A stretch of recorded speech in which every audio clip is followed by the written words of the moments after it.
This is the biggest college fantasy football draft of the year. I'm your host, Matt Hicks, the FF Educator, here as always with John Lobb, the Gridiron Scholar, for the 2024 College Fantasy Football Kings Classic live from the Pro Football Hall of Fame. John is on site here. I'm in the studio. John, an annual tradition. We're doing this for the third time. The viewers are already filling up the comments into jumping into the live stream here. We have about, let's see here, 8 minutes, 7.5 minutes before we go live. So we're going to cover a little bit of pre-show business, and then we will be live streaming every round of this draft, and we will be bringing in all 14 college fantasy football analysts from around the industry. You can see their logos on the bottom of the screen here. We have the best of the best competing for, John, arguably the best CFF title in the country. I know you're fired up. You're on site. How are we feeling? Oh, Matt, I am beyond excited. It's actually our fourth year broadcasting live from the Fantasy Football Expo. The first 2 years we were in the DoubleTree Hilton Hotel downtown, but this is the second year we are literally at the Hall of Fame. It's called the Presentation Room, Matt. This place is first class. I hope everyone gets a chance someday to come out to the Expo. And one, I want to shout out to my two nephews, Vince and JT. I know you're watching from Connecticut. I just wanted to say hello. Thanks for watching. Thanks for being my nephews. And everyone, check out this room. I'm going to turn the TV around. We have this is the presentation room at the Fantasy Football Expo. We are loaded with people here. I mean, Matt, this place is unbelievable. They treat you like royalty. So it's so good to be here with everyone. Absolutely. And folks, I see the comments rolling in already. Michael, Steve, hey, drop us a comment. We love, last year we did check-ins from where you're joining us from. And we had a global presence last year, all around the country, global presence. So go ahead, drop us a comment. Let us know where you're checking in from. And at any point in the draft, drop us questions, because we love being able to ask our analysts as they pop on. We're going to ask them about strategy. We're going to ask them about their draft picks, all of that. And so if you have questions about specific picks or strategies or how things are playing out, we would absolutely love to hear that. Oh, yeah. One other thing I forgot to say. Everyone is competing for this great trophy belt from Trophy Smack. They do first class work at Trophy Smack, everyone. This is the literal belt that we're playing for in 2024, everyone.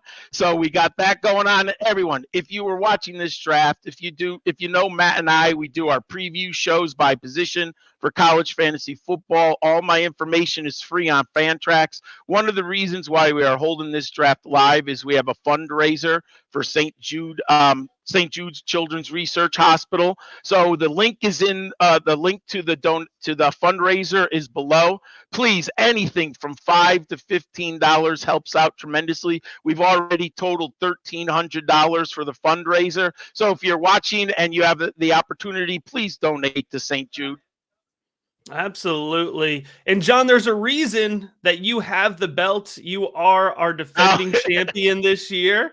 All right. Yeah, so if everyone who watched the live stream last year, John ultimately came out victorious, but it was an incredibly close competition last year. Shane was the runner-up, right?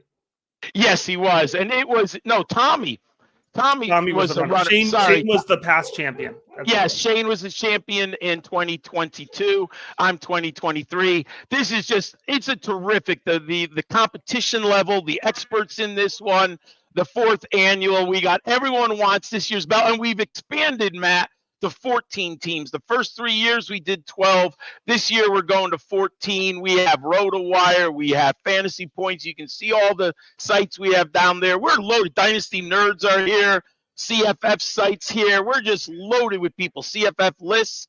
So all of the best people in the college fantasy football industry are here today. All of the best people in the industry, John. And what's so fantastic here, like we even have Dennis commenting. He's been doing this for over 24 years. But especially over the last 5 years, John, our game is just exploding. It's getting bigger and bigger. I think as college football gets more national, folks are getting to know more names here. And I think it's just an awesome time to be doing this. It's clearly an exciting time. I mean, we've already had folks check in live from Birmingham, Alabama, San Diego, California, Los Angeles, California, the Netherlands. We are international. Folks are checking us out from all over. So it's a really exciting time to be doing not only this draft, to be playing college fantasy football, and such a good insight into some of the brains of some of the top analysts in the country that our viewers are going to get here today once we go live. And we're going to be going live here. The draft starts. You can see I'm sharing the live draft board here in 2.5 minutes. Josh is going to be up first with that 101. Then Shane Halum with 102. And then it's you, John. You have the early pick this year at 103. And I'm all the way down there at 112, 111. So we're spread out this year. We can't snipe each other. It's going to be a really interesting strategy here. Yeah, I actually kind of like the fact that we're not right next to each other because it's a little better from a broadcast perspective. It gets a little tough when you're going back to back with your co-hosts and you're each trying to do the draft, cross out names. But man, it is well worth the competition. It is well worth for the fans. We are doing this ultimately for the college fantasy football fans out there, those who want to play. Remember, everyone, we are 13 weeks away from week 0 kickoff, which is just unbelievable. I can't believe how fast the summer's gone. 13 days. Yeah, it's crazy. Now, most college fantasy football leagues begin week 1 of the regular season. Most don't have anything for week 0, but you still have time to get in a CFF league, and we have all the information. All the rankings are going to be here. You're going to see what the experts think about player value with 13 days before week 0. John, real quick here, we have about a minute to go until the draft kicks off. Want to make sure folks know we have 2 starting quarterback spots here. We have 2 running back spots, 3 wide receiver spots, 2 flex spots. We are doing, this is a double header schedule. What other big formatting elements should we point out here that folks might want to consider when analyzing these draft picks? Well, I have come around to the Froton rule, and if anyone doesn't know the Froton rule, that is 6 points for a passing touchdown, which balances out the rushing quarterbacks with the passing quarterbacks. I mean, if you love college fantasy football like we do, you know the Mike Leach system, RIP Coach Leach, but his quarterbacks might throw for 40 touchdowns, but a running quarterback could outscore them. So we have the 6-point passing quarterbacks. Now, there are a lot of people who don't agree with the Froton rule, but I am a Froton rule guy. So that's this draft. All right. John, I really like this suggestion here. Before we get started, 10 seconds. Leland suggests we should fill up a couple, make it a clean 16 maybe, and fill up a couple follower spots next year as well. There you go. Ooh, I'm all for that. Maybe we can do some type of contest to get 2 people who want to come and play. That's a good idea, man. That's really good idea. DM me like next April to remind me because I get so busy. Ooh, the draft is All right, off. here we go. We are live here. First pick off the board, 101. It was a quick one. Josh had it ready.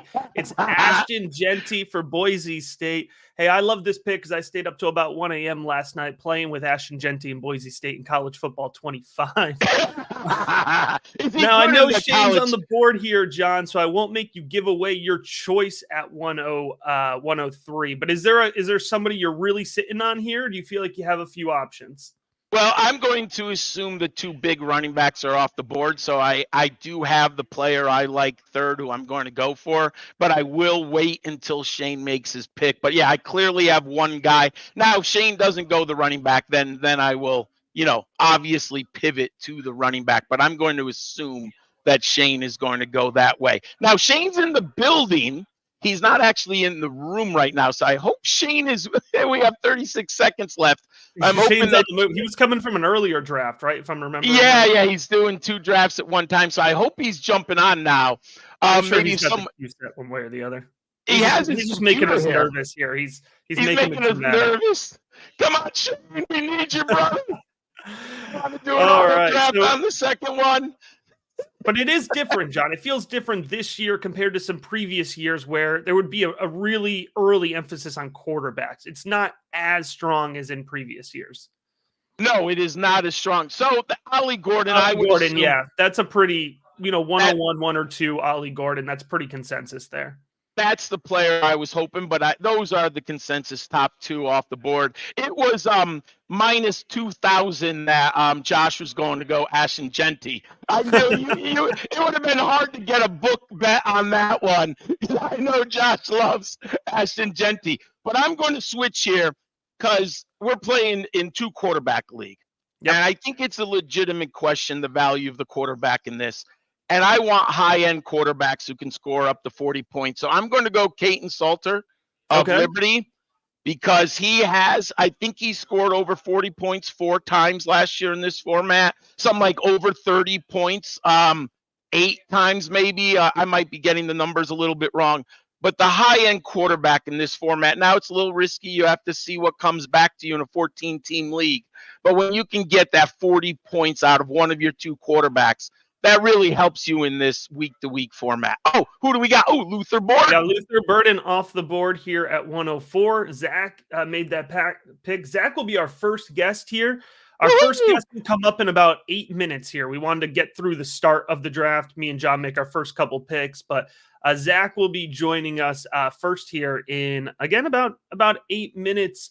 Now, if you are watching, folks, I love those check-ins at the beginning. Keep those coming in. If you're just coming in here, let us know where you're listening in from. We already got both coasts and Europe, so let's where else everybody's coming from.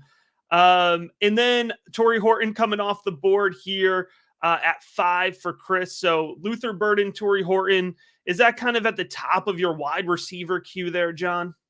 Yeah, and I thought I had a big decision between Burton and Caden Salter, and I thought about it over the last week, and I just was looking for the high ceiling with a very good floor, so I decided on Salter, but Burton is clearly the next guy. Oh, and then I was very much wondering when Tet McMillan was going to go off the board. We just had one of the best, Mr. Froton walked into the room, so there's excitement in the room right now.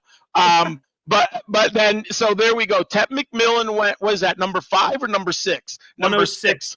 Yep. And then JD Yonke. Gabriel. Ooh. Now Darius Taylor is Froton's pick here at 108. Ooh. And Jared's up at 109 now. If people see me looking away, I just actually have my list that I print out and I cross off names. So if you see me looking down or away, and I'm actually drafting on another computer, so I'm always looking over there. So if you see me looking away, I'll tell you, I will admit this. When I've listened to live drafts, I respect the heck out of anyone who does a live draft after I've done it. Now, it is hard to draft and broadcast and stay focused, but I do it. I love it, but it's much harder than people think it is. It's the reason my teams never win the championship. That's my claim here. Jared's really working through this pick here. Amarian Hampton at 109. I got a clear guy sitting in my queue that I want. I'm really hoping Jeremy does not pick him here because getting sniped right off the bat would just set me up for a real long live stream here. So, Jeremy, let's just be cool about it. Do I know your guy? There it is. That's my guy. That was my guy. I think I know who. Oh, you wanted Byron Brown. Yeah, I wanted Byron Brown there. Oh, interesting. With our pool, I like adjusting the quarterback. Like John said, he's looking at his notes. I'm drafting off the tablet here so I can make sure you have your screen. So I'll talk while you look. Yeah, if you think it's bad hosting here, it's not. So I'll talk for a second. So the last 4 picks, we've had 2 quarterbacks go. Dylan Gabriel and a 6-point passing touchdown. Dylan Gabriel is definitely worth more than he would be in a 4-point passing touchdown format. Darius Taylor went to the great Mr. Froton. And then Omarion Hampton went to Jared and the Natty Chasers CFF list. Jeremy, he's here live also with us. He took Byron Brown, the quarterback. So we've had 3 quarterbacks go off in the first 10 picks, which is about the norm in college fantasy football drafts this year, especially in 6-point passing touchdown formats. So Matt's on board now. I'm going to take Giddens. I'm going to go with Giddens. Why'd you take Giddens, my friend?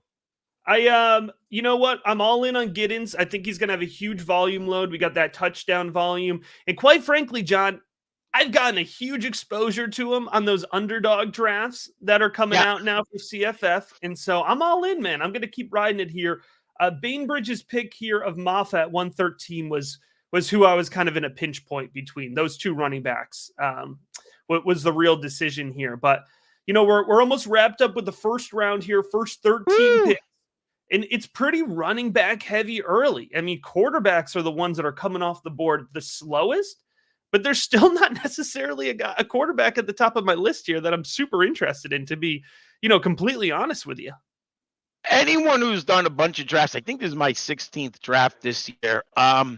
In general, the 3 quarterbacks go off in the first round. Sometimes one might slip to the second round, especially when they're 4-point passing touchdowns. But you might see a delay now. There's not a massive rush for quarterbacks. It depends on the type of league.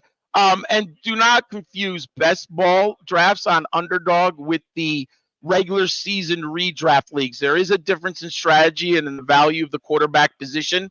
So we might see, another running back. Steve is live here. Yeah, Jaden. Yeah, so he went Jaden on the turn, and he has back-to-back picks. We'll be talking to Steve later today. He's at RotoWire. So I think that we've had RotoWire players before. This is the first time I think one's been live at the draft with us, so that's good to hear from Steve. And he just made his second pick. He took Tez Johnson of Oregon. John, we got some live betting odds coming in from the CFF site commenting for us. Minus 290, you take the first UConn player. Is that Nick Evers, or I don't know if there's one that's going to qualify. Well, here we go here. John, Jaden Blue. Jaden Blue. At 202. Now, about 30 minutes before we went live, we had a viewer comment that they were going to keep a keen eye on where Jaden Blue goes. And there's your answer, 16th overall. So if there are any players that you're wondering where they're going to go, or you want to make a prediction as to who's going to take who, drop that in the comments, because just like Michael here, you might get your answer a little bit later. Well, I think the 2 most interesting players before we kicked off today was Tet McMillan in Arizona, the wide receiver. But the news is he got back on the field, and it seems a little bit more optimistic than we were 2 weeks ago. And then, obviously, what is the value of Jaden Blue now that Cedric Baxter is out for the year? And I know my good friend Josh, he just had 5 gray hairs, because I'm sure he was hoping. And Josh is hoping, if anyone doesn't know Josh, he has been on Team Jaden Blue since March. If Jaden Blue gets 1,500 yards, Josh might be $100,000 winner in one of these big boy tournaments. I know he was drafting Jaden Blue round 14. So I'm actually rooting for Josh here. Then we'd be real lucky. Maybe he'll fly out first class next year. But yeah, I know Josh has been big Jaden Blue. Hey, I moved him up in my rankings. We know we want Steve Sarkisian's running backs. He's a speedster, folks. If you looked at some of his high school numbers, he's 200 pounds, so he's got good weight. He's not as big as Cedric Baxter, but man, can he fly. So I think it's wheels up for Jaden Blue this year. All right, it's going to come down to the wire for me here. I'm being indecisive. I'm going to go with the homer pick here. I'm going to go upside. It's not just a homer pick. I'm going to take Nico here. Next quarterback off the board. I was leaning running back. The running back options here, I just didn't believe in them as much as I wanted to. So I'm going to go ahead. I'm going to go for the upside, even in a 6-point passing touchdown. Don't confuse Nico's rushing ability with the lack of passing, upside in that Josh Heupel offense. Matt, in this scoring system, with this competitive of a league, with this many great people who know what they're doing, Nico is the type of player in Josh Heupel's system. You could win the league if he hits his ceiling. I mean, look, we saw 3 touchdowns rushing against Iowa in the bowl game last year. We know that the Volunteers are going to put points on the board offensively. So I think that's a great pick. I like Nico there. We had Jaden Royals went off to the CFF. I was between Royals and then one player who hasn't gone yet. So it's a little validating to see them go right after my pick. It always makes you feel good, right? Now, by the way, is Zach supposed to come on? Do we have him in the waiting room by any chance? Not in the waiting room yet. Okay, not in the waiting room yet. As soon as he's ready here. So how many picks do I have? I have 6 picks. So I'm going to be putting some players in my queue. John, a really good question here coming in from one of our viewers, kind of talking about the difference between, early in a CFF draft. It's different than an NFL draft, right? It's not as quarterback heavy early. It's much more sporadic, and it's gonna change a lot depending on the year. Yeah, I mean, I've been around long enough in this. Some years, quarterbacks, you have to get, like last year was a loaded quarterback group. This year, we have the 3 big studs. And then there's a big difference between quarterbacks numbers 4 to 12, how people rank them. You like Nico. A lot of people love Nico, but some people think there's risk. Is it his first year starting? Definitely risk. Oh, yeah. Right? So it depends how much risk you're willing to embrace. There is a difference. You need to look at the scoring system. And here's the thing, though. The difference in college to NFL fantasy football, there is more depth in college. If you know your player pool and you know where to go, Matt, you can find value in rounds 10, 12, 13, 14.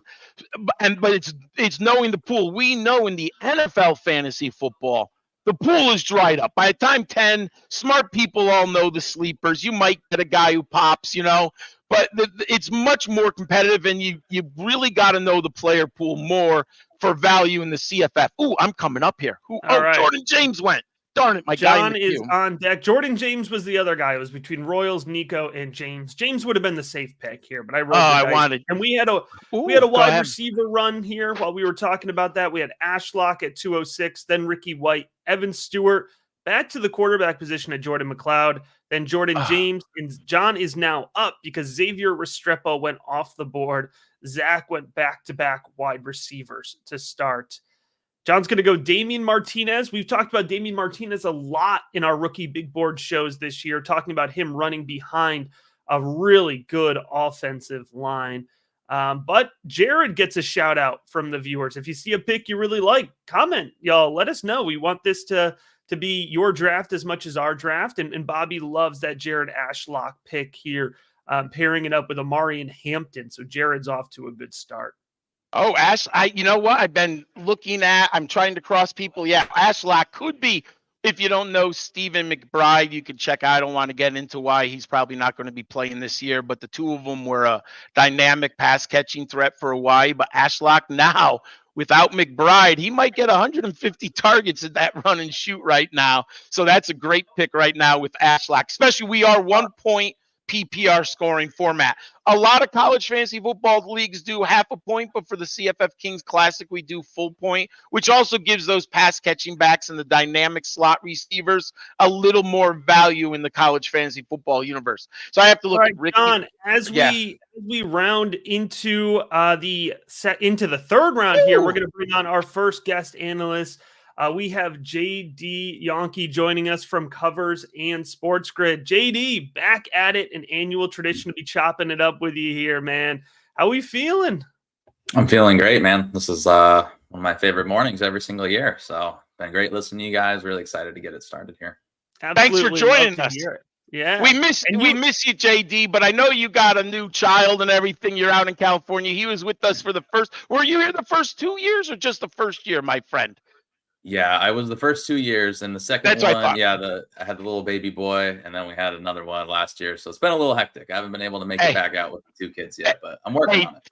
Hey, daddy chores are always first. I got 3 myself, so I know daddies, especially when they're young. But it's great to have you. Let's talk some college. I'm sorry. I just wanted to say congratulations. There we go. We got JD starting off here with Tet McMillan, Jordan McLeod. Is this kind of how you were hoping it was going, or are you just adjusting to a pretty sharp group here? Yeah, that's kind of what I was hoping for. I heard you talk about Byron Brown, so he was right with my queue with Tet, so I was debating between the two. I was kind of hoping, I felt like if I didn't get Tet, I wasn't sure if I was going to get an elite quarterback. So we kind of had similar strategies because he came back with Nico and then I came back with McLeod. So I think we both settled like a little bit, but I'm happy with the 6 point. I mean, these guys got monster years. Yeah, I personally, I feel you got to shoot for upside when you're playing with this caliber of analysts, right? Like there's really no use in trying to lay down a 7-6 season here, right? So you have a ton of upside with McMillan and McLeod. JD, there's all these, mixed preseason reports on McMillan. Are you worried at all? And I'm going to let you make your pick here. So I'll talk through it a little bit while you make your selection, but as we came up here while JD got on, we had Sean Atkins and Eugene Wilson, Trey Wilson go to Josh on the turn. And then we had a few running backs off the board in Mekhi Hughes, LaQuint Allen, and Malik Sherrod. But Zach snuck in Cam Ward in there. And JD's going to get the first tight end off the board. I really like that. That's where I've been targeting Gadsden as well, in that early third round range. So you're getting a pretty nice, even roster build here. Yeah, I think the hope with this build, I keep drafting Gadsden too, and it's like I always want to try a different strategy, and somehow I keep getting him. But yeah, I think the hope with that roster build is like, okay, Tet could be the wide receiver 1 overall. McLeod he's probably not quarterback 1 overall, but he could be, or at least close. And then Gadsden, you're hoping you have the best tight end. So if you're going this build, you're like hoping you're starting with, if they each hit their ceiling, that you're number 1 in a few different positions. Yeah, absolutely. I really like that. And I think personally, I find a pretty decent drop off between Gadsden and the rest of the tight ends. John, I'm going to let you take the lead here because I am on deck and I got to give this one some thought here.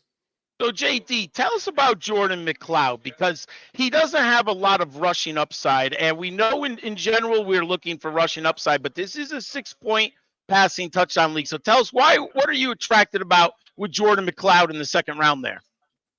Yeah, so that was the thing when I was debating Byram. It's like in normal leagues, I probably would have taken another, if it was 4 points, not normal, but it's 4 points, probably would take it Byram because the rushing upside is just tremendous, right? Yep. Whereas the 6 point is such a leveler, like it just kind of creates not as big of a gap, right? It narrows the gap between people like McLeod, who's probably going to throw the ball 40 times a game, right, in Kenny's system. So it's like he could get you 40 passing touchdowns and then run for a few as well.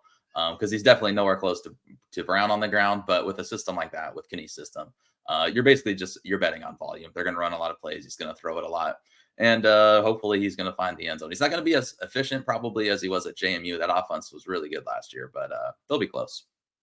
Yeah, and if anyone doesn't know, it's G.J. Ginn is the head coach at Texas State. McLeod is at Texas State. I didn't say where he's from. So there might be people watching who are not as familiar with the G5 programs, but they are one of the more dynamic offenses in the nation. And Matt, I see you just made your pick. Who'd you take, Matt? Didn't expect to be here. This was not the plan going in, but in a 6-point passing, again, we're just going upside, man. From what we've seen from Jackson Arnold, I've really liked it. I know we have a little bit of change in maybe play calling philosophy there in Norman, but I'm willing to lean into it here. I think, if Jackson Arnold hits, he has QB1 overall potential in this format. So I'm going to go for it in the third round here. Excellent. I think you can start a college fantasy football draft with 2 quarterbacks in the first 3 rounds. You just have to be comfortable getting sleepers later in the draft. I've done it. I've been happy how the team came out, and the upside is huge, But JD, if you were looking at we had 4 quarterbacks in the last 5 picks: Milroe, Arnold, Green, we just got Seth Hennigan, another. If you had to rank those guys, what are the top 2? Who would you take at the top there? Oh, that's tough. It's tough, right? It's really tough, and that's the thing. When I'm drafting, I'm usually like, okay, well, which one's there for me? I haven't really gone out of the way. The interesting one, like Hennigan, I'd probably rank last, but then you look at the scoring. I mean, last year he averaged 31 points per game with 6 points. So it's really level. Like Milroe, I'd probably take Milroe first in 4-point leagues. But again, Hennigan's going to throw for more touchdowns than Milroe. So it's tough. I would agree. I think he should definitely, even though I like Milroe, he'll be better, I think. But I do think Hennigan will beat him in the passing touchdowns this year. But look at that. If you didn't notice, everyone, Steve, and people ask about stacking, and you can definitely do it in college fantasy football. And Memphis is one of the top teams in the G5.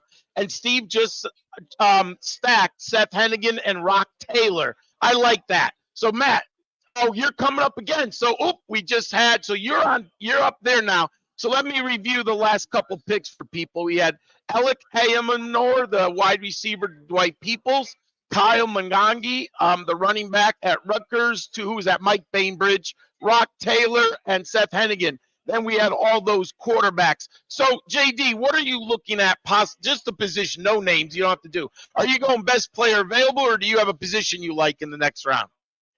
Right now, with my strategy, no running backs through the first 3 rounds. I'm kind of just hoping that people get running back fatigue. So this quarterback round might actually help me out. So I'm just kind of praying I get a running back that I don't hate here. Otherwise, I'm going to look at my roster at the end of this and say, what was I thinking?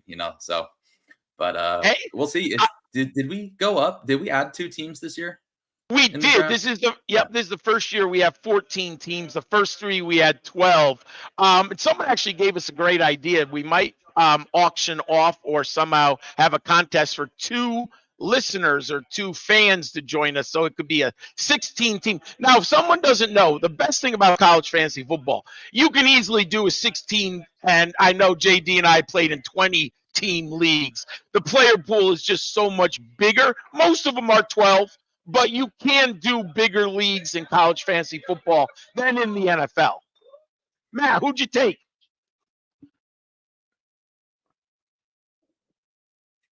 Mute. Matt, you're muted, Matt. Muted. I went ahead and took Pritchett here. JD, I think we're going to give you the last word because we do have our next guest, Mike Bainbridge, up ready to join us. But just a final word here on kind of your general approach to this draft or what you're looking to do with the rest of this build. I basically just hope everyone's having too good of a time over there in Canton. They're talking and laughing too much, and they don't pay attention to their drafts, and I end up getting some good players because all very good drafters, as John said, all very good drafters here. It's hard to get too much value, so awesome. So yeah, that's my strategy. But thanks for having me on. It's a lot of fun. Look forward to it every year again. So you guys still got a few hours ahead of you. Love having you on, JD, and a great follow on Twitter as well. Really, really good insight and analysis consistently coming out from JD. That's hard to do year round with college football. Good luck the rest of the draft, JD. Thanks, you too. All right, we're going to go ahead. We're going to bring in Mike Bainbridge from the CFF site. Mike joining us once again this year. How we feeling, man? You happy with this start of the draft here with Mafa, Blue, Dart, and Manjanai? I'm most happy to see John Lobb wearing a jersey of the reigning national champions in college football this year. So that made me most happy this morning. If anyone doesn't know, Mike and I are big Michigan fans. Mike lives in Michigan. I live in Connecticut, but I grew up in an era where Michigan football in the 70s and early 80s was on TV, and my grandfather's from Detroit. My dad is also, so that's how I became a Wolverines fan. But yeah, let's go Wolverines. So go ahead, Matt. I'm coming up. Why don't you talk to Mike? And good to see you, Mike.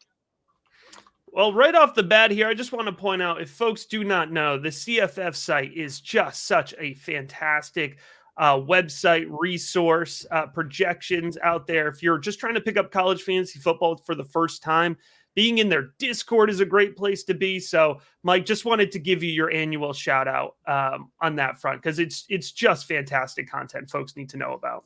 Yeah, I appreciate that. I mean, yeah, we got all the basics, right? Rankings, cheat sheets, projections, all that stuff. And like you said, the Discord is kind of our invaluable resource. It's really a community of college fantasy football players.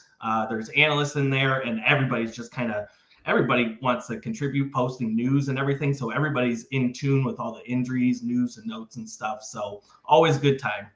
Now, Mike, I saw you went running back heavy early. Is this kind of a build that you're playing with this year in general, or are you just kind of adjusting to how things have flown here? 14 teams, man, it's throwing me off just a little bit. I got to be honest.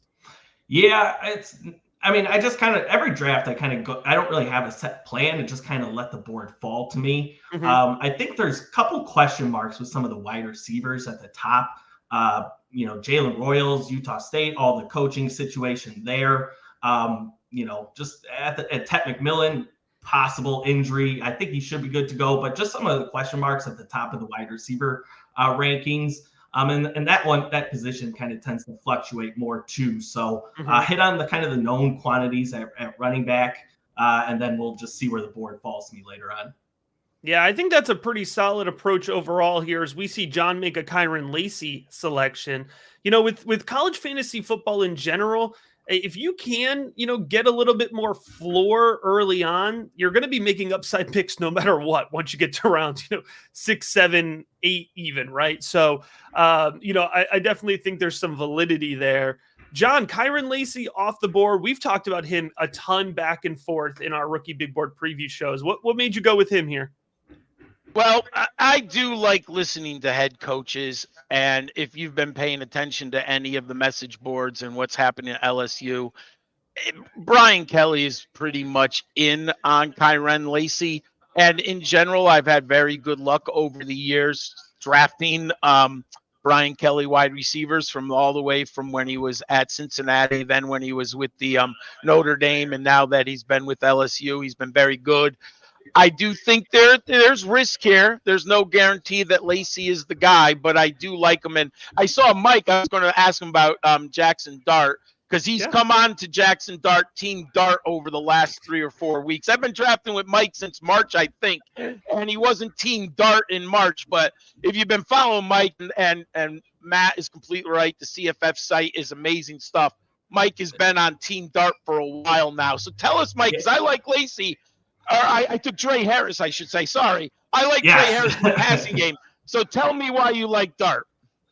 Well, there's somebody in that room over there, Lob. Eric Froton would just say that I'm copying him by selecting Jackson Dart. But yeah, I really like that offense. I've said this a few times already, so I'm repeating myself, but I do kind of liken that Ole Miss offense a little bit to LSU offense of last year, right?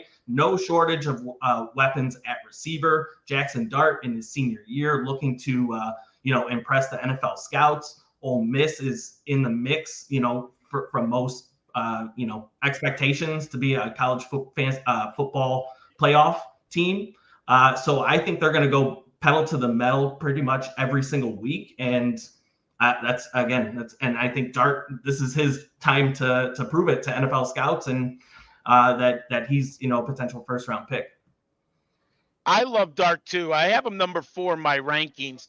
And I'll say this, drafting in the top 6 has been difficult because if I don't think Dart is a top 6, but I love to get him after between picks 7 and 12. So I'm kind of jealous that you're at the end because I do think there's lots of value at the end. And I even though I love Dart, I could never have taken him at number 3 overall, my friend. I see. I think the other big, question or intriguing player that you took here, Mike, is Jaden Blue. Obviously, this is a really influx value. We're still trying to assess exactly what Blue's role is and his impact in the Texas offense with CJ Baxter being out for the season. Did you feel confident making that Blue pick? Is that about where you are seeing him go right now in that instant reaction draft wave? Yeah, second round, I think, is kind of where he's settling at this point in these drafts, in the underdog drafts. And I knew he wouldn't make it back to the third round because Josh probably would have picked him at the end of the second round if nobody else did. So, that's the whole Texas backfield was just who is going to be that guy. And you benefited now if you were selecting Jaden Blue in the 7th, 8th, 9th rounds because previous to the Baxter injury, because realistically it was still up in the air who would be that RB1. So now there's talk that the backups are looking pretty good, but this is Jaden Blue's job now, right? And we know what a Steve Sarkisian running back does every single year, essentially. So, yeah, I think second round, and I wouldn't be surprised if he creeps up end of the first by the time draft season's over. I like that. I agree with you, Mike. And, it's interesting how the board changes now because you could have double dipped early, and a lot of people did, where you got Baxter around 4 or 5, and then you could get Blue in this, 10 to 12 range. But now look at Blue. I agree with you, Mike. There's a good chance that Blue goes in the first round of many drafts now, that he's going to be the lead dog once people – by now, what are we, about 5 days into Blue? Unfortunate news with Baxter. So we got 13 days till week 0, everyone. So Blue should be going off between that 10 to 17 range over the next 2 weeks. Who are you thinking, Mike? Coming up, your pick. We got a live pick with Mike. Do you have it? Yeah, I already know who I'm going to take, so hopefully Dwight doesn't snipe me here. It's happened to me twice already today, so I don't trust anybody in this draft room. Hey, when you're in a good CFF draft like we are with all these participants, you do get sniped. Not always. Is that your guy or you clear, Mike? Let's see. Who did he take? I don't think Mike was going to take a 4th running back, but I could be wrong here.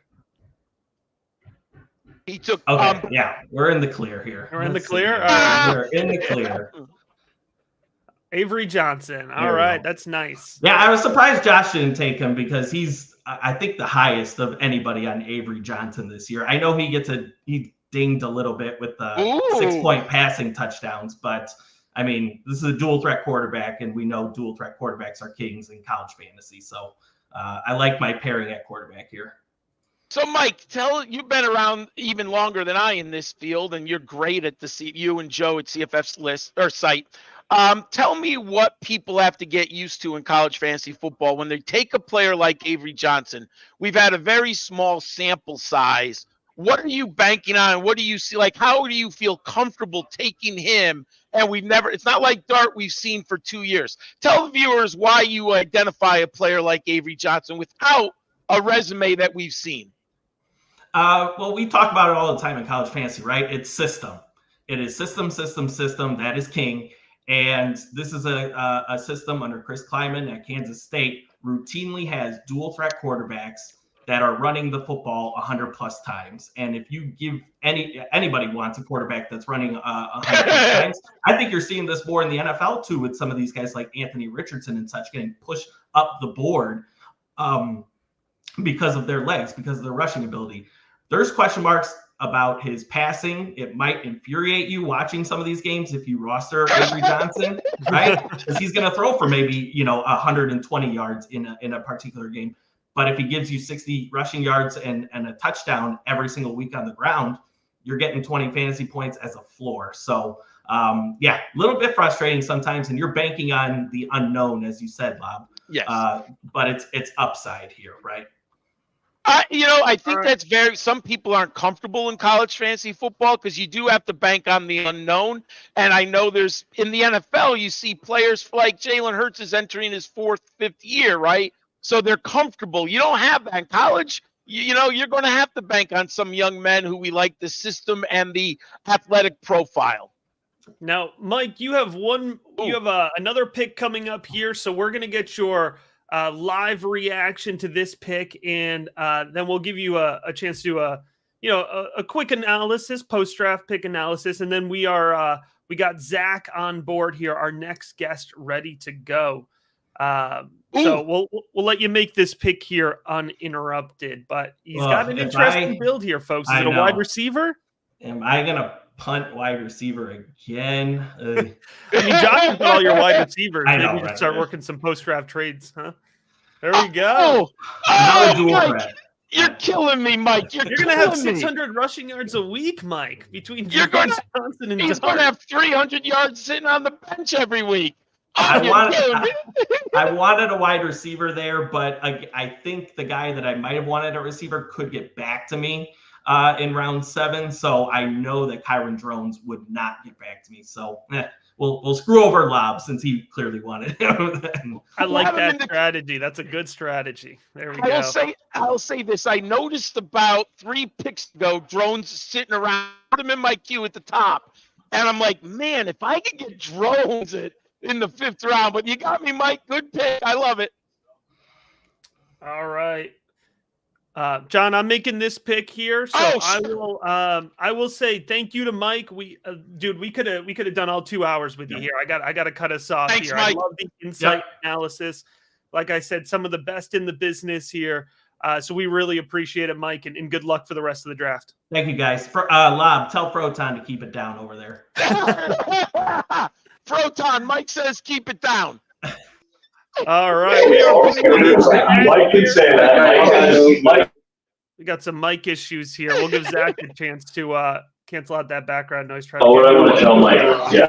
Nope. All right. So we'll give him a chance to get that settled. John, I'll let you take the reins here. I got about 30 seconds to choose between my queue here.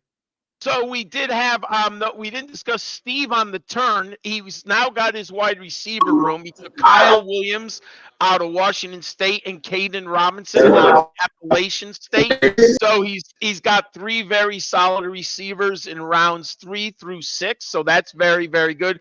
We went Drones to Mike Bainbridge and Jaden Higgins, wide receiver, to Dwight People, who's actually was sitting in my queue. I had wanted him. And Matt, tell us who you just took now, my friend.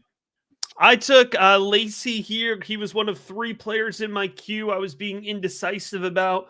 I thought I was going to go back to the running back position, but we had audio issues. So I was playing producer more than drafter here. But I've been getting a lot of Lacey, actually.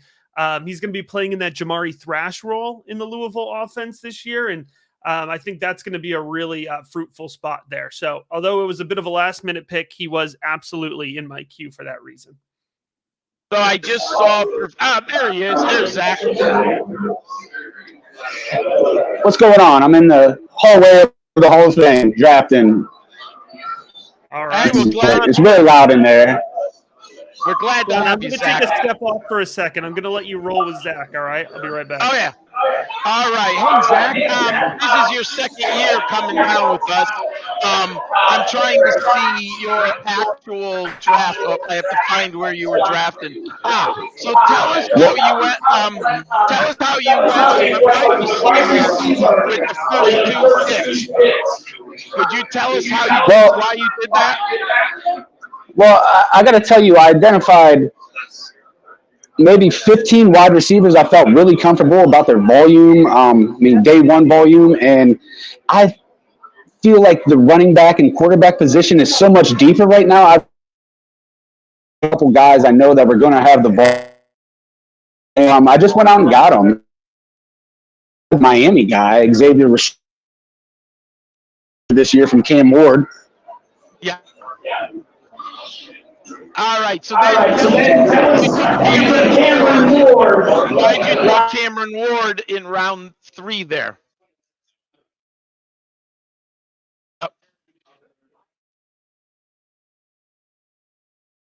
Matt, I can't hear you. We're having a little bit of trouble on the audio side for Zach, so we're going to try to get him back in here once we can kind of stabilize that connection a little bit. So, John, I stepped out for a second here. I see we got another tight end off the board, and you're coming up for your next pick here. Yeah, so let me review after you went. We had Noah Smith, wide receiver at Sam Houston. We had Harold Fannin, the tight end at Bowling Green. Quinshon Judkins, someone finally stepped into the Ohio State backfield. Eric Froton took Judkins. Dynasty Pros took KJ Jefferson. JD Yonke just took Henderson, running back Henderson. So we had the 2 Ohio State running backs go off the board here in round number 6. And then we had Chris with wide receiver Isaiah Bond. So Zach's up now. He just came back in. He's going to make his pick here for us. And then I'm up next, Matt. So are we going to be able to get Zach back on after the pick, or are we going to move on to the next guest? Do you have any plans right now? Yeah, I think we're going to try to get Jared in the waiting room here. Jared in the waiting room? Okay. Yeah, we'll see if we could stabilize Zach's connection here. I know it's difficult sometimes to get that connection settled, and with everybody drafting in the same room, the Wi-Fi can get a little overloaded. So we'll try to get Zach in here, maybe circle back at the end. But we got a long list of guests here, and we definitely want to make sure to give everybody a shot to give insight into their teams here. Now, John, as you get ready to set up your queue to make your pick here, I want to give a shout out. I asked in the chat for everyone to give us their favorite roster so far. I did that about round 4. So if anybody does want to share their favorite roster, which team build you like best, who do you think has the best shot at the belt, drop a comment here on the video, and we'll put you up. We'll feature your pick here on the screen. But in the meantime, John is up. If he was going for a quarterback, Shedeur Sanders is no longer an option. Although if you watched our college fantasy football preview shows, I think you'll know he wasn't sniped there. But we're going to go ahead. We're going to bring in Jared, despite the fact that he's wearing that Georgia jersey. We'll bring him in here and get him on the stream. Jared, welcome back to the CFF Kings Classic live stream, my man. Hey, I'm glad to be back, y'all. Again, 4th year doing this. It gets more and more fun every single year. Yeah, absolutely. I think Jared, I think me, yourself, Mr. Froton, I think we're the only 3 that have been here live. So it's awesome to have you live, see Jared every year at the Hall of Fame at the Kings Classic. So, Jared, tell us about your top 3 picks, why you took them, and what you were looking to do on building your roster. So I'll be real. It's been a little bit of a rough go here to kind of start out here. Again, Hampton was kind of a bit more of a chalk pick there. I've seen him go as high as the 4th, 5th picks in drafts. It's a PPR league, so I like the fact that he got 20+ receptions last year. I think they're going to rely on him even more. So I felt pretty good about that. I wanted Jalen Royals there in the 2nd round, and Jeremy Miller from CFF List sniped me there. So instead, John, you kind of alluded to it earlier on the stream where if McBride's out for any kind of extended period of time, like Ashlock's ceiling in terms of volume could just be absolutely astronomical this season. He got 120+ targets last year. If they're missing the number 2 guy, he could be even bigger this year. And then who did I take there in the 3rd round? Oh, Jalen Milroe. Again, quarterbacks are going a little bit earlier in this draft. Again, 6-point passing touchdowns. And so I didn't want to miss out on the opportunity to grab a guy that I think could explode both on the ground and through the air. Like if the ceiling is hit for Milroe, he could be the one that ends up making me win this league later on this year. So Jared, go ahead, John. Yep. No, I just took 2 picks that I did not get to. Jaheim White, running back, West Virginia. Then I came back with wide receiver Malachi Fields of Virginia. So go ahead, Matt. I'm sorry. No, I was just going to point out here, Jared took the 3rd tight end off the board, if I'm reading the board correctly here. So, and we had a shout out for you, Jared. RJ in the chat really liked Fannin as the pick. It's his favorite tight end this year. What made you decide to go down the tight end route there? If you notice, I've only got 1 wide receiver through these first 6 rounds, and I'll be real, I don't love that. It's not how I would want it to start here, but again, value was not falling to me like I thought it would, and so I've had to pivot here a little bit. And then I kind of got to this 6th round here, and I had maybe 5, 6 wide receivers on the board that I didn't really have too much of a different opinion on, and so I figured, you know what? Let's target one of the top guys at the tight end position. I haven't gotten a ton of shares of Harold Fannin this year. Might as well take the opportunity here.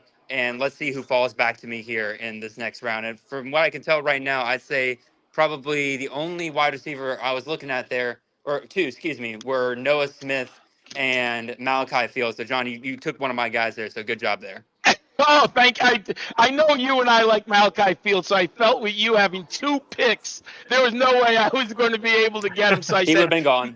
Yes, and look at this. I will just say, I love my man Josh out there, but he taking Caden Fegan on me, the running back, and I know he wasn't taking him until he read the article. Well, Fegan was a superstar athletically, and now Josh be sniping me on him.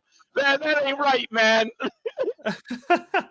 It's different when you're sniping people live here, right? Yeah, live reaction. Live reactions here. Now, I got to tell you, I think this is kind of what Jared was alluding to. I keep filling up my queue, and it just keeps going away. It is the idea of finding value, drafting with 13 other people who are, all in the know and relatively, in somewhat consensus on players. It's a difficult spot to be in. And Jared is about to make his pick here. And we've had a little bit of a running back run. Fegan, as John mentioned, but then Tranium for Kentucky. Haynes out of Georgia Tech was in my queue. Yeah, Marcus Cooper reunited with Sean Lewis there. And then Dylan Sampson out of the Tennessee backfield. So it looks like Jared has not elected to keep the running back run going, but instead has finally gotten his running back. Yeah, I went receiver here. Receiver, sorry that I cut out on the stream there for a second. It's hard to draft and be on the stream at the same time. You're good. You're good. So yeah, I finally went receiver. I felt kind of pressured. I still didn't love a lot of the options that are kind of falling here. Again, when you're drafting with a bunch of experts here, you're not going to get many values falling to you here. But I went ahead and took my shot at the Texas State system there with Cole Wilson, right? Love Joey Hobart, but again, we saw Wilson really kind of break onto the scene towards the end of last year. We know for a fact that G.J. Kinney, during his time at Incarnate Word, had 2 top wide receivers there. I don't love getting a guy that I think is going to be second on the team in targets as my second wide receiver for my team, but if there's a system willing to invest in, it'll be G.J. Kinney in Texas State. I think that's a really good point. Me and John talk a lot about, at the end of the day, go for scheme, right? Especially when you get into this round of the draft. I mean, there's just so much volatility to playing college fantasy football, right? So you got to lean into the scheme, and you have to kind of trust that guys are going to step into that role. So I think that's a pretty strong approach there. yeah, so we only talked with JD about the tight end, and I love the fact you got Harold Fannin. He's my number one tight end. He was in my queue when you took him. So tell us about your philosophy, because you've been drafting so often. How are you valuing the tight end position in these big competitive drafts that you've been doing all season? For those who are not as familiar with college fantasy football and the tight end.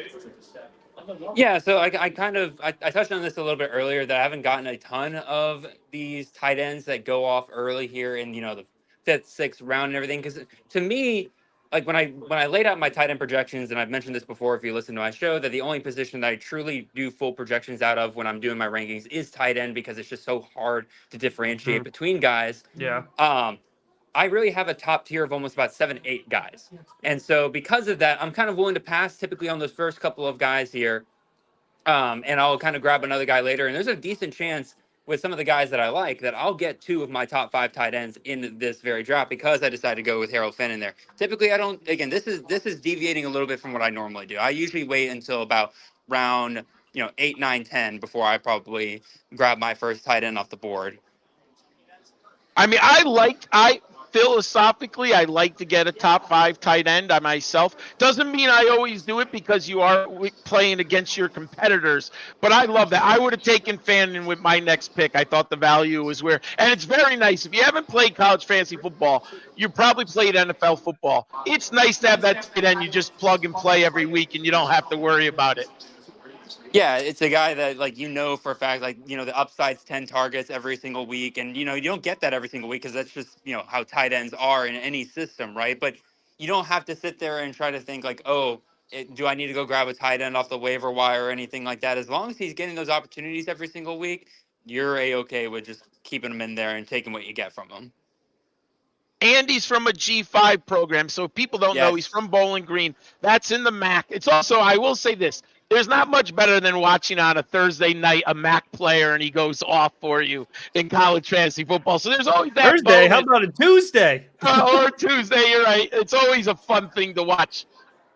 Ooh, so I'll touch on the MAC guys real quick, because, again, that's kind of been something we've been talking about in the CFF space a lot the last couple of years with the transfer portal and everything like that. MAC isn't quite as what it used to be for college fantasy, right? Because a lot of those guys, the moment they pop off, they transfer out.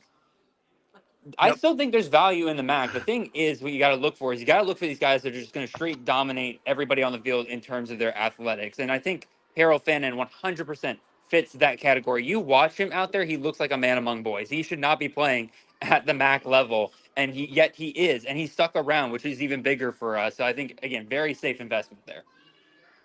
Awesome. Yeah. Well, Jared, you have a pick coming up here. I mean, I'm not going to ask you to give away the pick, but we're going to keep you on the line here for that final pick, and then we're going to pop in Tom Harvey. But as you kind of approach this next pick, any particular strategy when you're working through these mid rounds for you? Oh, and I'm on the clock here. So John, I got sniped. I was eyeing up Etienne. Mike took him from me, so I'll let you take it here, John, as I adjust. Yeah, and I had in my queue, my next pick was going to be Justin Jolly, former tight end who was at UConn, transferred to North Carolina State. That's a very nice pick by Mr. Peebles there, a good college fantasy football mind. But with Grayson McCall at quarterback, Justin Jolly should be in a better position. I mean, he had numbers at UConn, and we know the quality of the UConn tight end and the UConn quarterback. So playing at North Carolina State with McCall should be much bigger. I love that. Before that, I'll review a little bit while Matt makes his pick. We had Trevor Etienne, the running back at Georgia, Noah Fafita, and Ches Malusi by Steve at RotoWire on the turn. And welcome back, Jared. What's up? One real quick, Matt, love the Scatterbo pick there. Two, also my apologies. I never answered my question before I started looking at my queue to make sure I was lined up for this next pick here. You're asking about mid-round values or kind of mid-round strategy here. Yep. And for me, I would say for a lot of people, if you miss out on some of the top running backs right here, I think you are able to kind of make up for that a little bit in this range of some of the guys that are falling here. Again, there's obvious projection involved in so many of these guys right here, right? Like ETN, Malusi, right? Samson, all these guys, if they hit, they're going to be absolutely phenomenal. But you got to be willing to kind of take that risk here. I'm kind of doing the same thing with wide receivers now. And you'll see with my next pick here, I'll go ahead and say I'm going to take Chris Bell out of Louisville. Once again, targeting the system there, John. You and I are probably the captains of the Chris Bell fan club at this point. You make me so mad, dude. You're going to be my next pick. Nope, I'm taking Chris Bell. Again, I got to make up for it at wide receiver, and I'm taking shots on system. I'm taking the shots and going for the guys that can make up for it here at the end. So I'm going to take Chris Bell, and yeah. I yearn for days of Chris Bell in round 12. Oh, so the value. We'll let Jared make that pick here, and then we're going to go ahead. We're going to say goodbye to Jared. We're going to bring on Tommy. But just want to give a shout out here, chasing the natty in Jared's work over at Campus to Canton. Fantastic stuff. You know, I mentioned earlier, it's hard, man. It's hard to stay on the CFF grind all year long, stay up to date, stay dug in on rosters. And Jared's one of the best at being in-depth in that way. So an absolutely fantastic follow and great content coming from Jared. Appreciate it, Matt. Thank you, John. Always glad to come on to this. This is a fun time every single year. Thanks for coming on, Jared. Thanks, Jared. And John, I'm going to bring on Tommy here, but I need to step away for a second to properly bring on Tommy. So I'm going to let you take the jump here. No problem, my friend. Hello, Tommy. How are you doing? Tommy's live with us at the draft also, so he just stepped back. And let me find where Tommy's roster is here. Tommy, you started out with the Oregon stack, so tell us why you started out with the Oregon stack, my good friend. Well, with Dylan Gabriel, when he fell to 1-7, I kind of felt the need to go ahead and take him. I was wanting Tez Johnson to fall in the second round, to kind of complete that stack, but Evan Stewart will do just fine there. Had to properly welcome Tommy onto the stream here. Get the Vols jersey on. There we go. That's right. All right. I'm up, Chris or Matt. So let me check out my queue here. You're on deck. I missed the first question from Tom. I'm not gonna lie here, but Oregon stack. You're joining us. 8 picks in here. Overall, is the build kind of what you expected, or have you kind of strayed from your normal approach here? With 14 teams, it's just kind of read and adjust.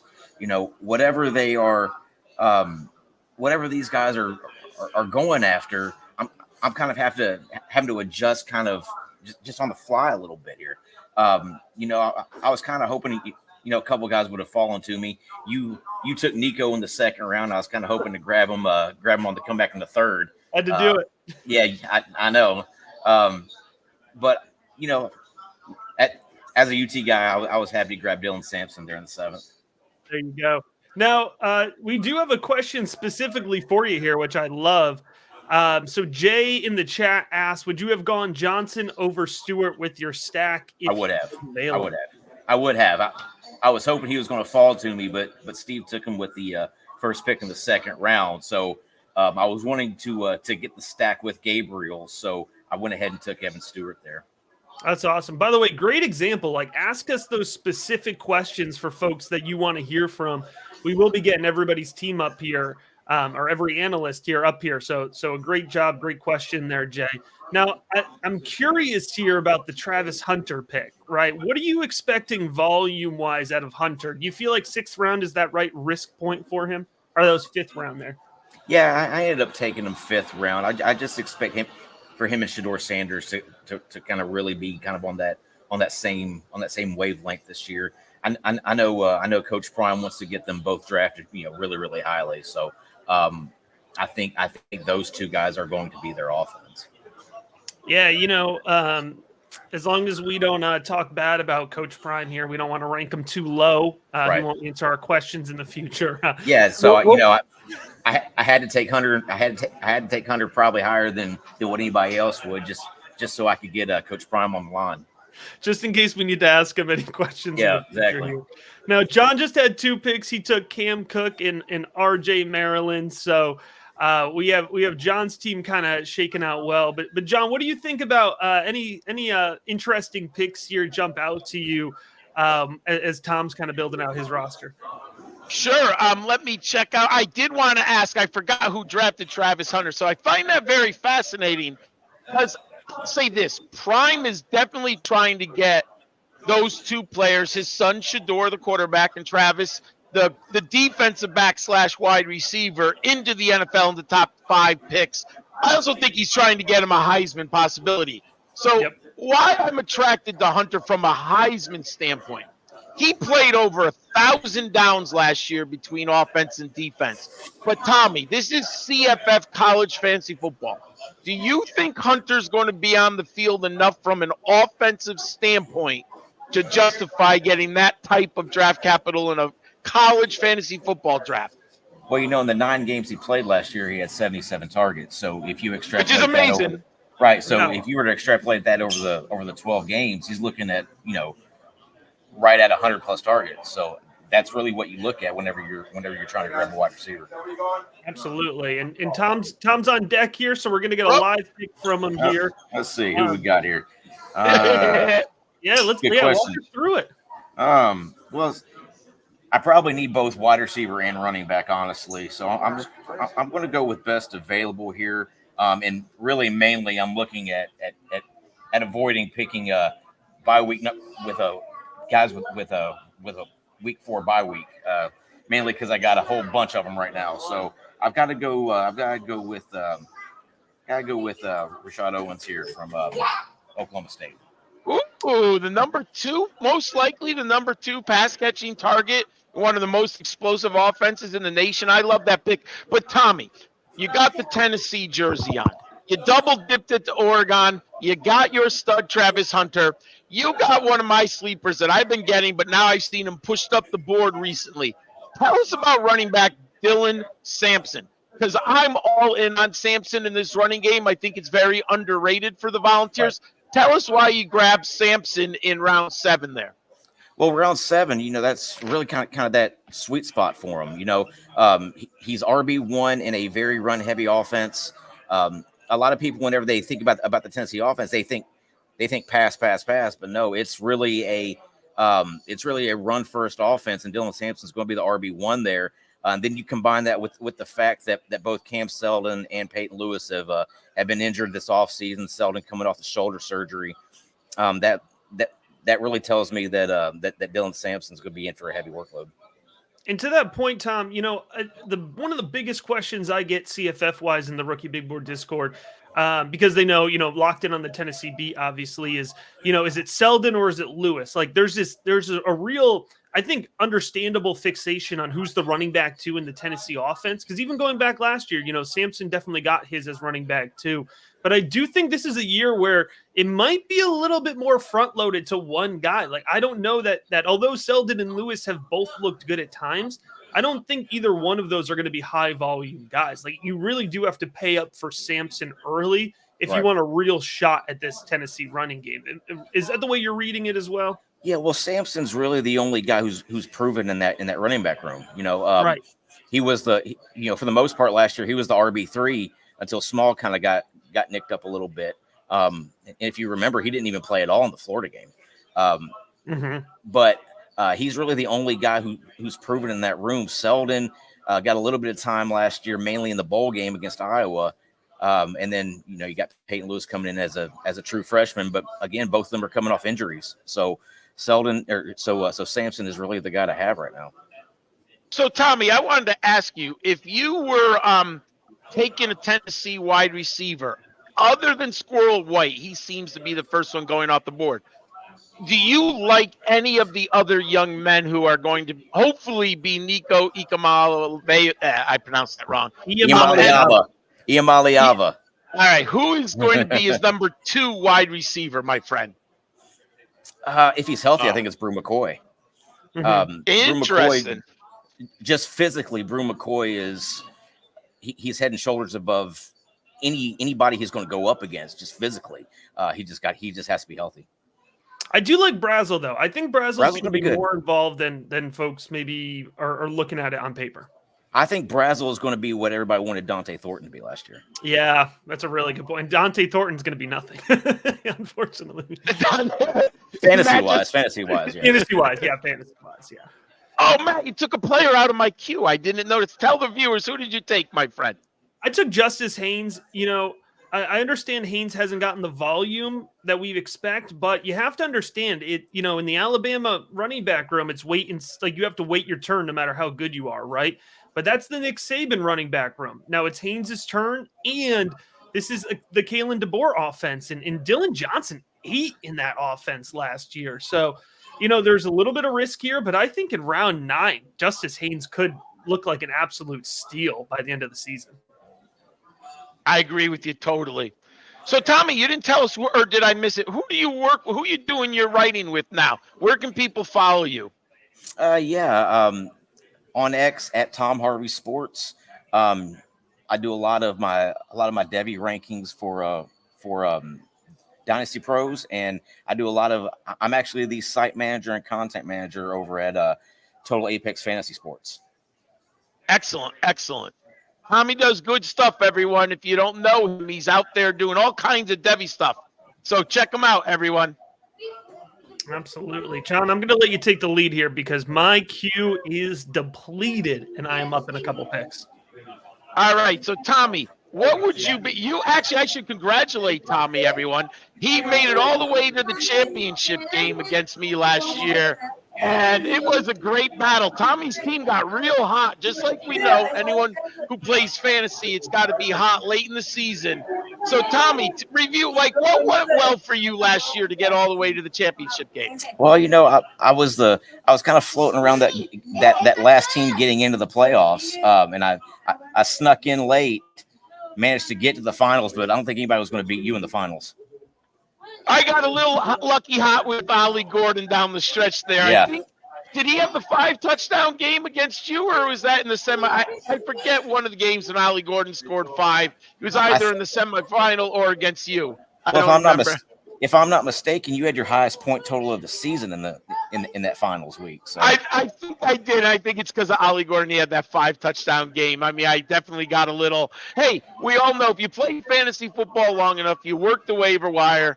And if you get the guys who are hot at the very end, it's going to lead you to the championship game. But Tommy's a great competitor. I met him for the first time last year. Canton, you live around this area too, right, Tommy? No, I actually live in Knoxville. Oh, you live in Knoxville? Oh, and you drive how far is the drive for you here? About 8 hours. We drove halfway up to Cincinnati the other day, and then drove the rest of the way in yesterday. All right. Well, it's great to have you, Matt. Are you back? Did you make a pick? I promise I'm not just starting to, pick off the blue chip programs as we get into the late rounds. But I got to tell you, man, when I did my summer scouting evaluation of Will Howard, I liked him a whole heck of a lot more than I thought I would. And you're getting the Ohio State quarterback round 10. He can get it done on the ground. He can get it done through the air.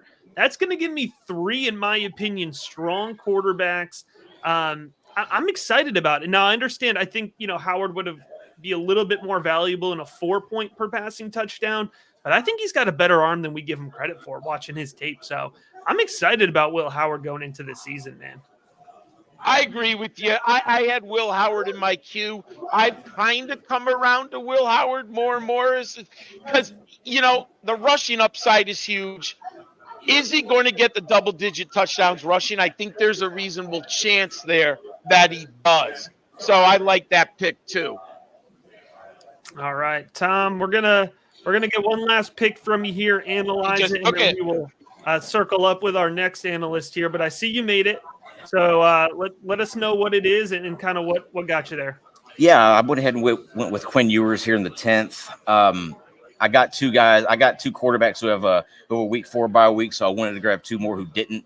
So obviously Aguilar and Ewers kind of fit that profile for me. Awesome. All right. Awesome. Well, thank you, Tom, for joining us. I really appreciate it. Good to see a little bit of orange on the stream here this morning. Absolutely. Best of luck with your college fantasy football season, but more importantly, best of luck rooting for the Vols down there this year. Go Vols. Go Vols. Yeah, absolutely. Love to see it. There you go, John. You got your Michigan man. And I got some off the top love here this morning. So, John, we're waiting for our next guest to rotate on. We haven't had a chance to talk about our rosters that much. I know you asked me about mine, but as John's kind of prepping up his queue, he's on deck. He has, we'll do a little recap here. We started off with quarterback with Caden Salter, and then John went back-to-back running back with Damian Martinez, LaQuint Allen, wide receivers Kyron Lacy and Trey Harris, which, again, folks, if you've been watching the Rookie Big Board, if you're subscribed to the Rookie Big Board channel, we did, wide receiver, running back, quarterback preview episodes, Devy and college fantasy football. You would know John loves Trey Harris. He loves Kyron Lacy. And then he went with Jalen White, Fields, Cam Cook, and RJ Maryland. So a fairly balanced build, John, except, the quarterbacks are not showing up on your board. So I've been instituting, this isn't my original idea, but it's called the fragile quarterback theory. And in college fantasy football, I like this, not so heavily in Superflex and NFL, but in college, I get one of the stud three, and that is Dylan Gabriel, Byron Brown, or Caden Salter. And then I wait. I'm patient. I think there are a lot of young quarterbacks with upside. Now, you have to be willing to embrace risk, which I will in this format. So that's why I've gone away. And I like the value still on the board. I don't feel like, I feel like there's a couple guys I can still get. So I'm up now. And there's a wide receiver. I understand why everyone doesn't like him. It's because of the schedule. But there's still some 6 tasty weeks that count. And I'm in round 10? I'm going to go Eric Singleton at Georgia Tech. Oh, come on. I've been pushing my luck with him. He's been in my Q2 rounds. I got greedy. I mean, he's still going to perform the first 6 weeks of the season. I understand the playoffs. He might not love it. But let me get to the playoffs, then I'll figure something out. But I really did like the value of Eric Singleton as I think he's my 4th or 5th receiver right now. The 4th wide receiver, yep. So I did something. So some of the sleeper running backs that I've been very good in have been being pushed up the board. So this is my first time all year getting Cam Cook of TCU. I have liked Cam Cook. I think I have him ranked somewhere in the top 36 players, but he's been going earlier. But he slipped today to a little. It's all relative. It's all relative. So I was able to get my first shares. What did I say? 15th draft or 14th draft, something like that. So to get Cam Cook at this point or that late, I'm very happy. And my tight end, I like a top 5 tight end. I took RJ Maryland because I wanted 5 tight ends. All right, let's go ahead. Let's bring in Shane Halum. Shane of Draft Sharks now. Congratulations on the new Thank you. And we got a real shark with us here because Shane is a past champion here. Past champion, though. We do need to remind you. Are you ready to come back and go for it again this year? I am. I'm excited about the expanded playoff field. I think 4 was a little thin. I just missed it last year, so I'm excited to get back and take that belt from John ultimately. Yeah, I keep suggesting to John we need to let 12 teams in the playoffs so I can make it, but he's just not budging. So I don't know. Maybe next year. I can see it. All right. Well, Shane, you're joining us at a pretty interesting point here. We're 10 picks in. You're about to come up on your 11th pick. Where do you kind of see this roster build so far for you? Are you happy with it? Yeah, look, I'm pretty happy with it. I mean, it's definitely a little bit outside of what I expected, I would say. I knew I was going to take Ollie Gordon or Ashton J&T at the 2nd pick. But past that, it was kind of seeing what fell. And I really like the running back value more than I expected and didn't expect to take 4 in the first 7 rounds. But it's kind of how it filtered out. Now, I'm going to kind of build up these wide receivers ultimately.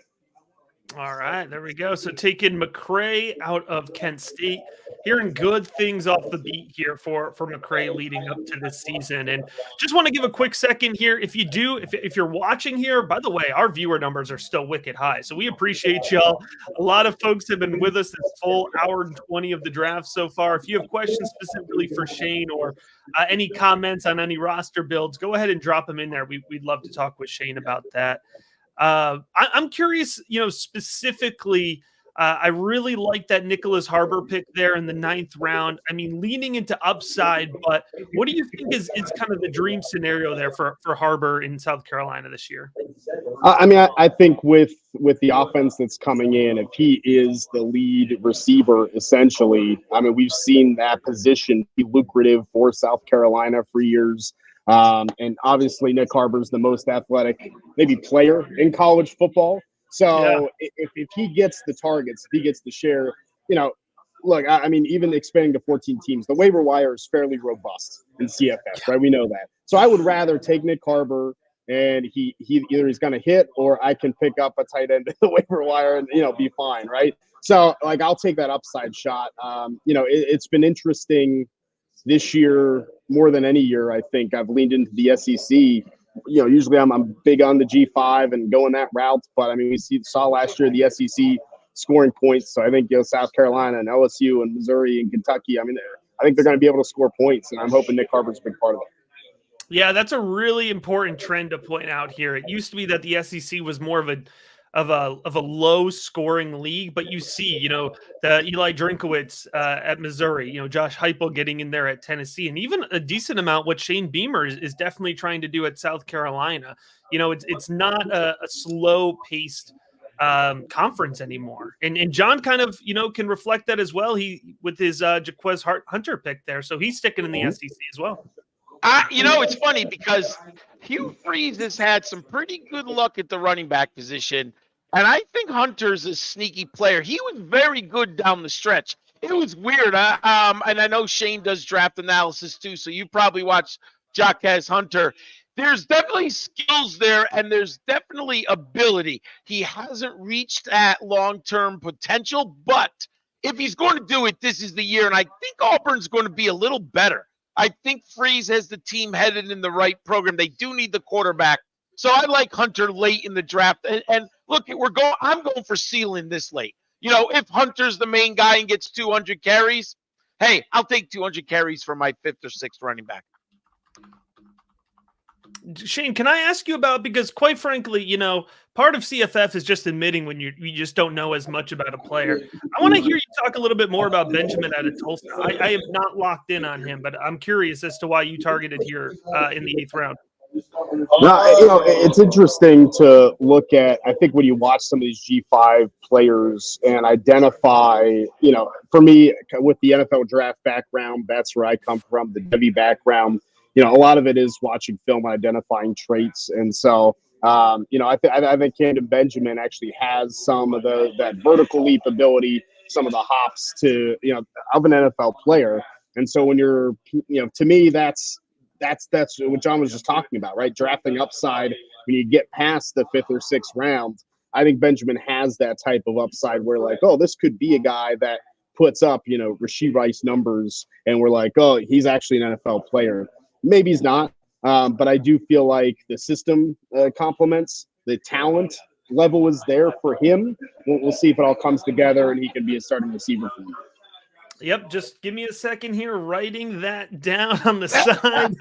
If you're not familiar with Shane's work, I challenge you to find somebody who goes more in depth on each NFL draft class than Shane. So, now his content is over at Draft Sharks. They're lucky to have him there. Shane, it's not one of your picks, but it's a very timely question from the chat. So I want to get your thoughts on it here.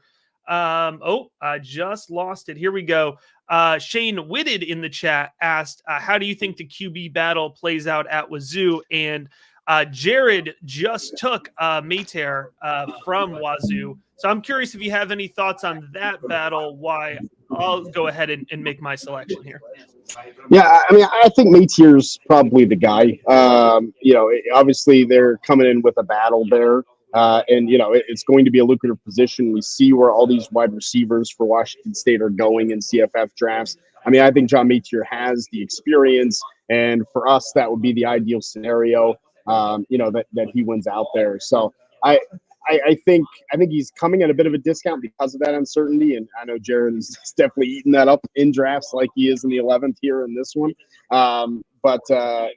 It's definitely I've kind of stayed away from it because I've been burned before by Washington State specifically, right? When Gardner Minshew won that job, that was surprising.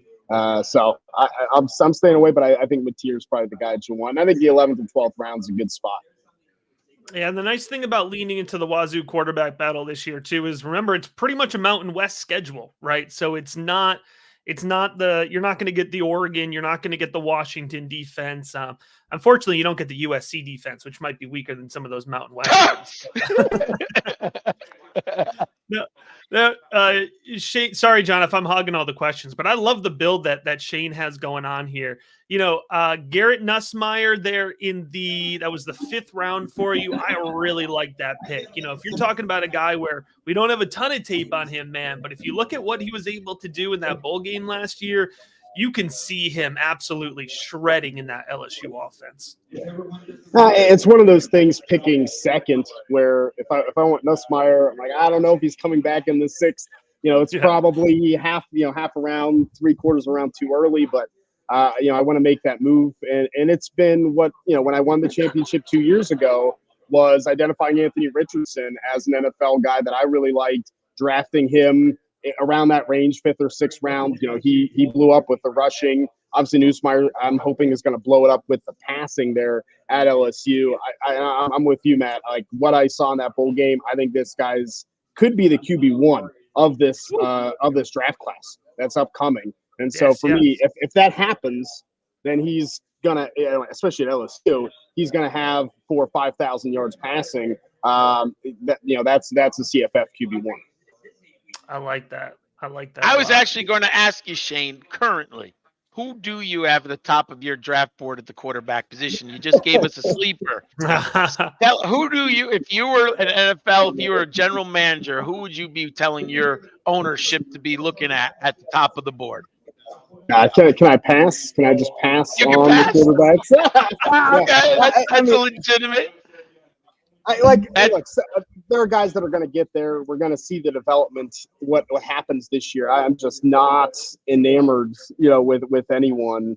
I think Carson Beck is fine. I know he's most people's QB1s in this draft class. I think he's okay, but he's not number one. He's Mac Jones, and that's good at 15 and not good at number 1 overall.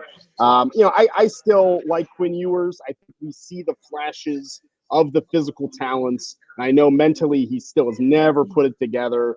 And, if you're projecting by April, who are we looking at? Like, I think Ewers with Bond, with the receivers that they have, the weapons that they have, even with Baxter going down, I think he could make that jump.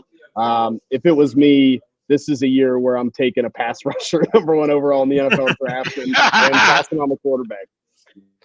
Yeah, it does seem like we're leaning more in that direction, but I agree with you. I have Beck and then Ewers as my top 2 as well. A little bit of floor and a little bit of ceiling right between those 2 prospects. Yeah, that's exactly it. Yeah. Ooh, look at that. Brandon Schrager just went on the board, who I was interested in as a quarterback. I love that one.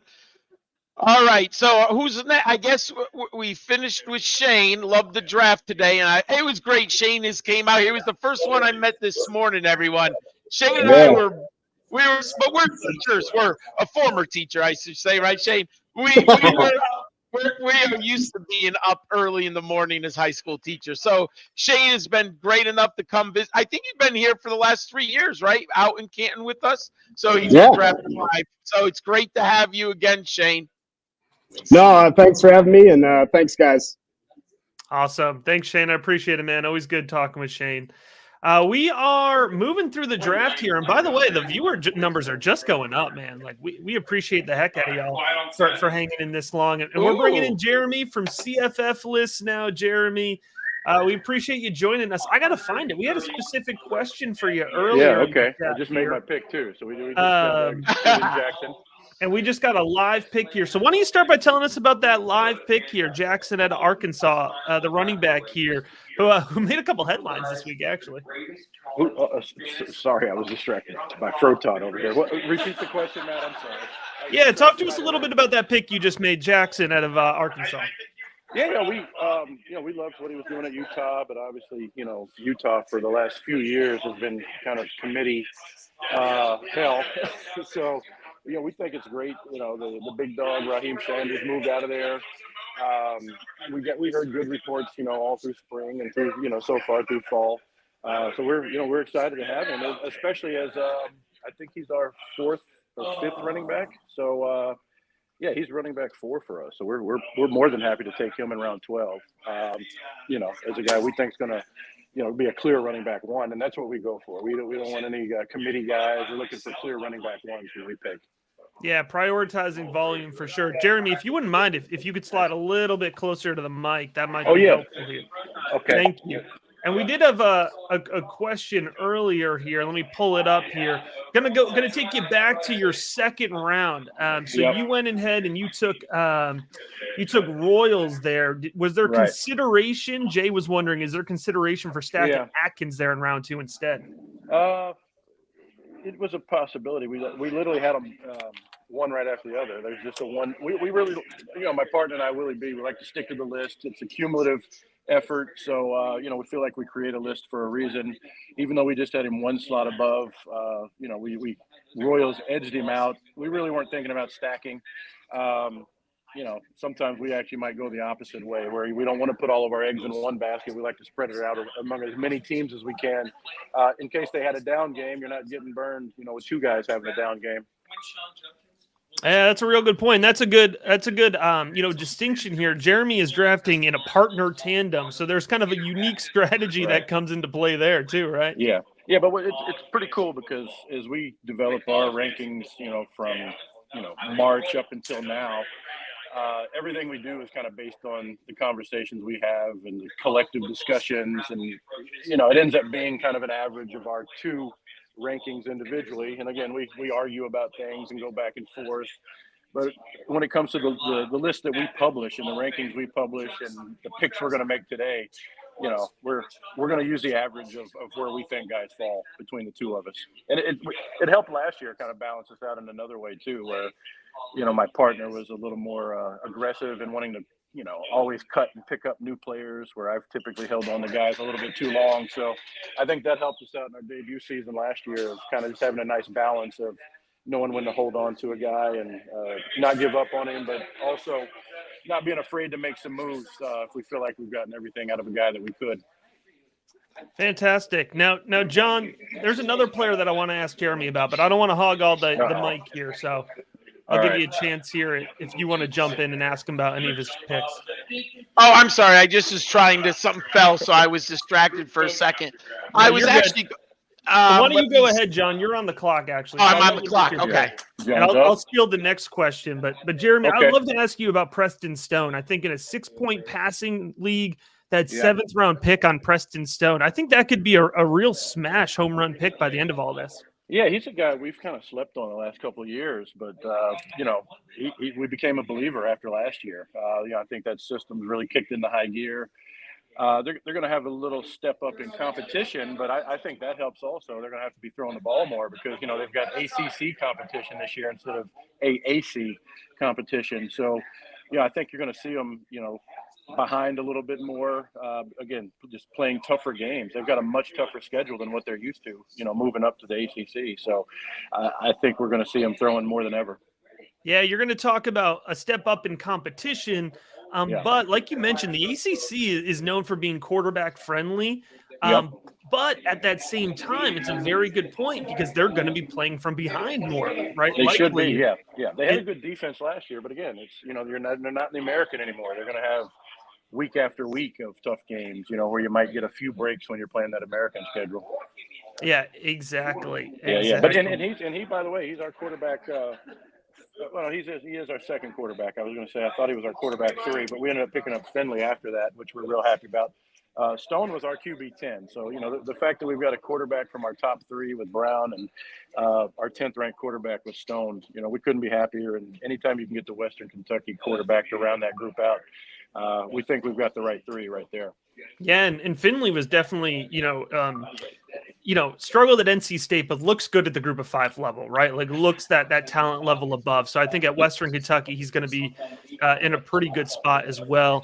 While me and Jeremy were talking about Preston Stone, John selected Carson Beck, which is only his second quarterback. Oh, wow. Yeah. There in round 12. And now I'll be interested to get a reaction here once he makes this pick coming back around on the turn.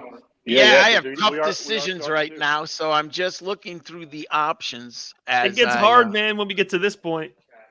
Yeah. Yes, more challenging for sure. Well, he's comfortable because he got Salter with that number 3 overall, and then I think he forgot about it. Second quarterback having to start.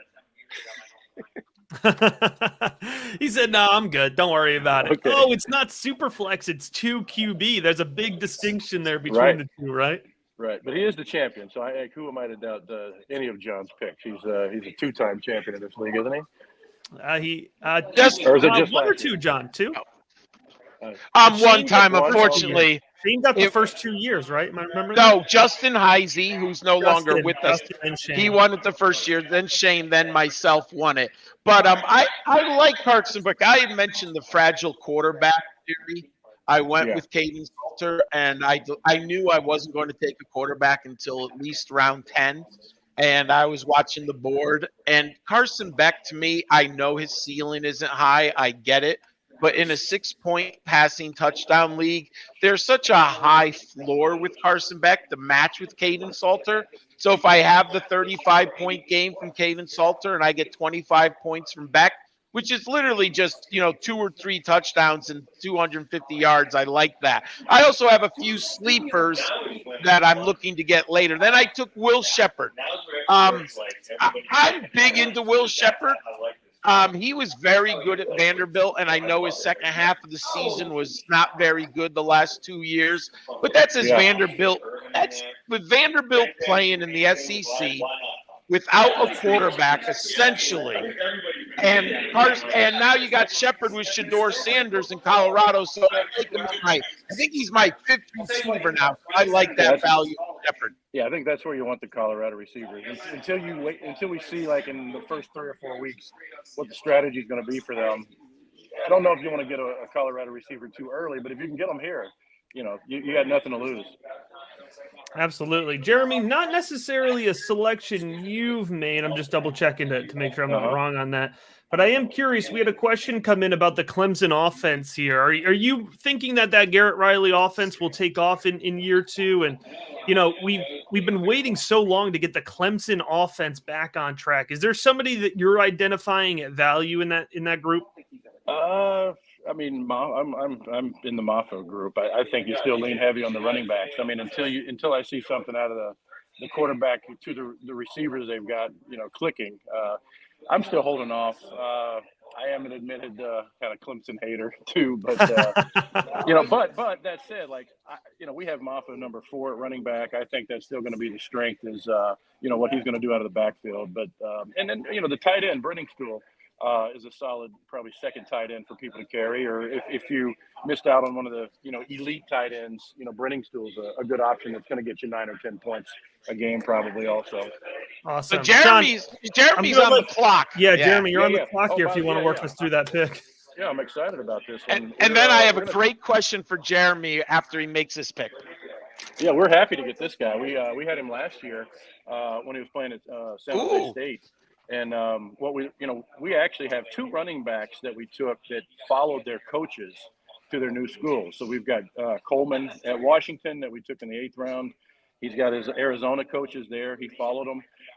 So he's going to know the offense. In the same exact situation with Conley, with the San Jose State coaching staff taking over at Arizona. So even though sometimes you hesitate with a transfer that they're going to have to adapt and get used to a new system, that's absolutely not the case with these guys. And we've kind of seen Coleman and Conley being a little underrated in our opinion. We've got them up higher than I think a lot of people do. But we love the fact that, they showed a lot last year. And the coaches that they're playing for, even though they transferred, believe in them and know what they're capable of.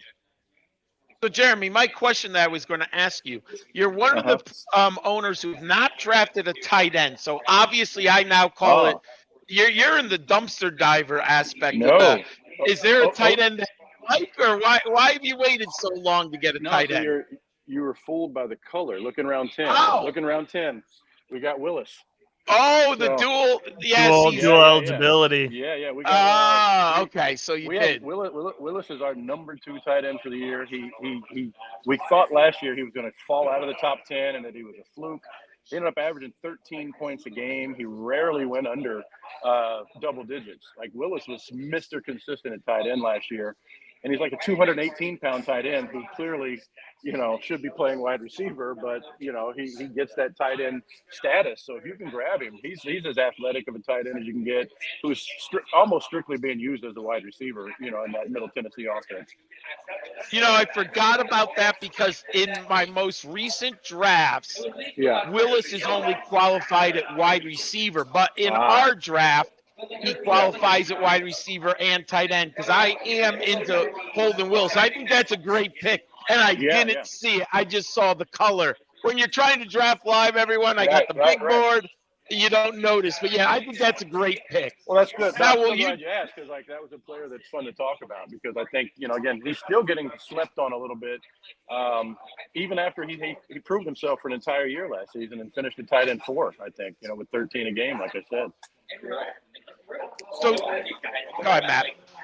No. I was just going to say, Jeremy, want to give you an opportunity here. We are going to bring on our next guy, John, here, but just want to point out, Jeremy puts out some great graphics, keeps a really nice flowing Twitter account there. So good content for Jeremy. Just wanted to give you a last chance here to kind of give any last thoughts on your roster or where we're at this point in the draft. No, we're really happy to get Byron Brown. We don't see any reason for him to fall off. He's in that consensus top 3. So kind of like John, we went ahead and, grabbed our quarterback early because, we see the fall off there. We grabbed receivers early because we thought that was the thinner position. So we got Royals and Concepcion, who a lot of people have asked us, like, well, why are you guys so high on him? Well, why wouldn't we be? He was the number 1 true freshman in college football last year with 19 points a game. Yep. How could he not improve? How could he not get the ball even more? In NC State, who do they have at quarterback now? McCall from Coastal Carolina. So we think he's got the right quarterback to keep him productive all season. So we're really happy at quarterback and receiver and tight end. Couldn't really get one of those top 5, top 6 running backs we would have wanted, but we like Conley, we like Coleman. We got Cooley, who doesn't really catch a lot, but he's going to get 250 carries probably. And same with Ontario Brown at NIU. We've got 2 guys that aren't like flashy names, but again, they're the clear running back ones on their team, which is the main thing we're looking for. All right. Well, Jeremy, wishing you the best of luck that you can finish in 2nd place in the league this year. Awesome. Thank you, man. Yeah, we ran on a 10-0 start last year. Now we have to finish the job if we can get off to another good start. But thanks for having us. Couldn't be more honored than to be in this league. It's always great coming down here to the Hall of Fame. It's a privilege. So thank you. See you guys. Thank you for coming, Jeremy. Thanks, Jeremy. And we're going to bring on Josh now, CFF guys, joining us from Fantasy Points. Josh, great to have you back on with us this year. Hey, it's great to be on. Thanks for having me, Matt and John. Don't snipe me too much, guys. You've been sniping me. So tell us why you ended up going up into the 7th round for Fagan. What made you all of a sudden, because I've watched your stuff. If you don't know, Josh is brilliant. He's great in this space, works for a great website, Fantasy Points. So you have not been in general drafting Caden Fegan. There you go, sniping me in round 7. What brought you onto the Kagan train? What brought you over, Josh? I mean, Proton has said it best. We watch the guys that you draft, John. And so when you're drafting a guy over and over again, we gotta at least look at him. But also, you have I call it the underdog effect. I mean, I've been punting running backs and underdog early on. And so Fagan just keeps dropping there, and I just research him more. And when BB says this is the fastest, biggest running back I've ever had, I'm gonna pay attention. So here we are. And wasn't he? What was he on Bruce Feldman's list, number 33? Now I knew he was athletic, but when I saw the Bruce, I'm like, all right, now we really got something. So, well, I hope he does well for you because I'm kind of heavily invested in vegan in my other leagues this year. Glad to have you back, Matt. Yep. Yeah. No. Absolutely. So, Josh, we have somebody in the chat, Ryan in the chat. We keep asking, who do we think's got the best team? He's voting for you, man, over and over again. But you had a very unique approach and build here, right? You didn't take a quarterback until round 9. You went hard on those wide receivers early. Is it just, not saying contrarian to be contrarian, but just kind of trying to take a different approach and find a lane here amongst this group? Yeah, I mean, I think part of it is the 6-point passing touchdown. Kind of, a lot of us draft in 4 points. Even on underdog, we're doing that too. So, I wanted to see just who would fall. And, McCall and Shuck. Really who I wanted was Joey Aguilar, who went just 6 picks before me. He's the guy I had last year and averaged like 30 points a game. So I wanted Aguilar, but he didn't fall to me. But yeah, hoping with 6-point passing touchdown, I could do something different.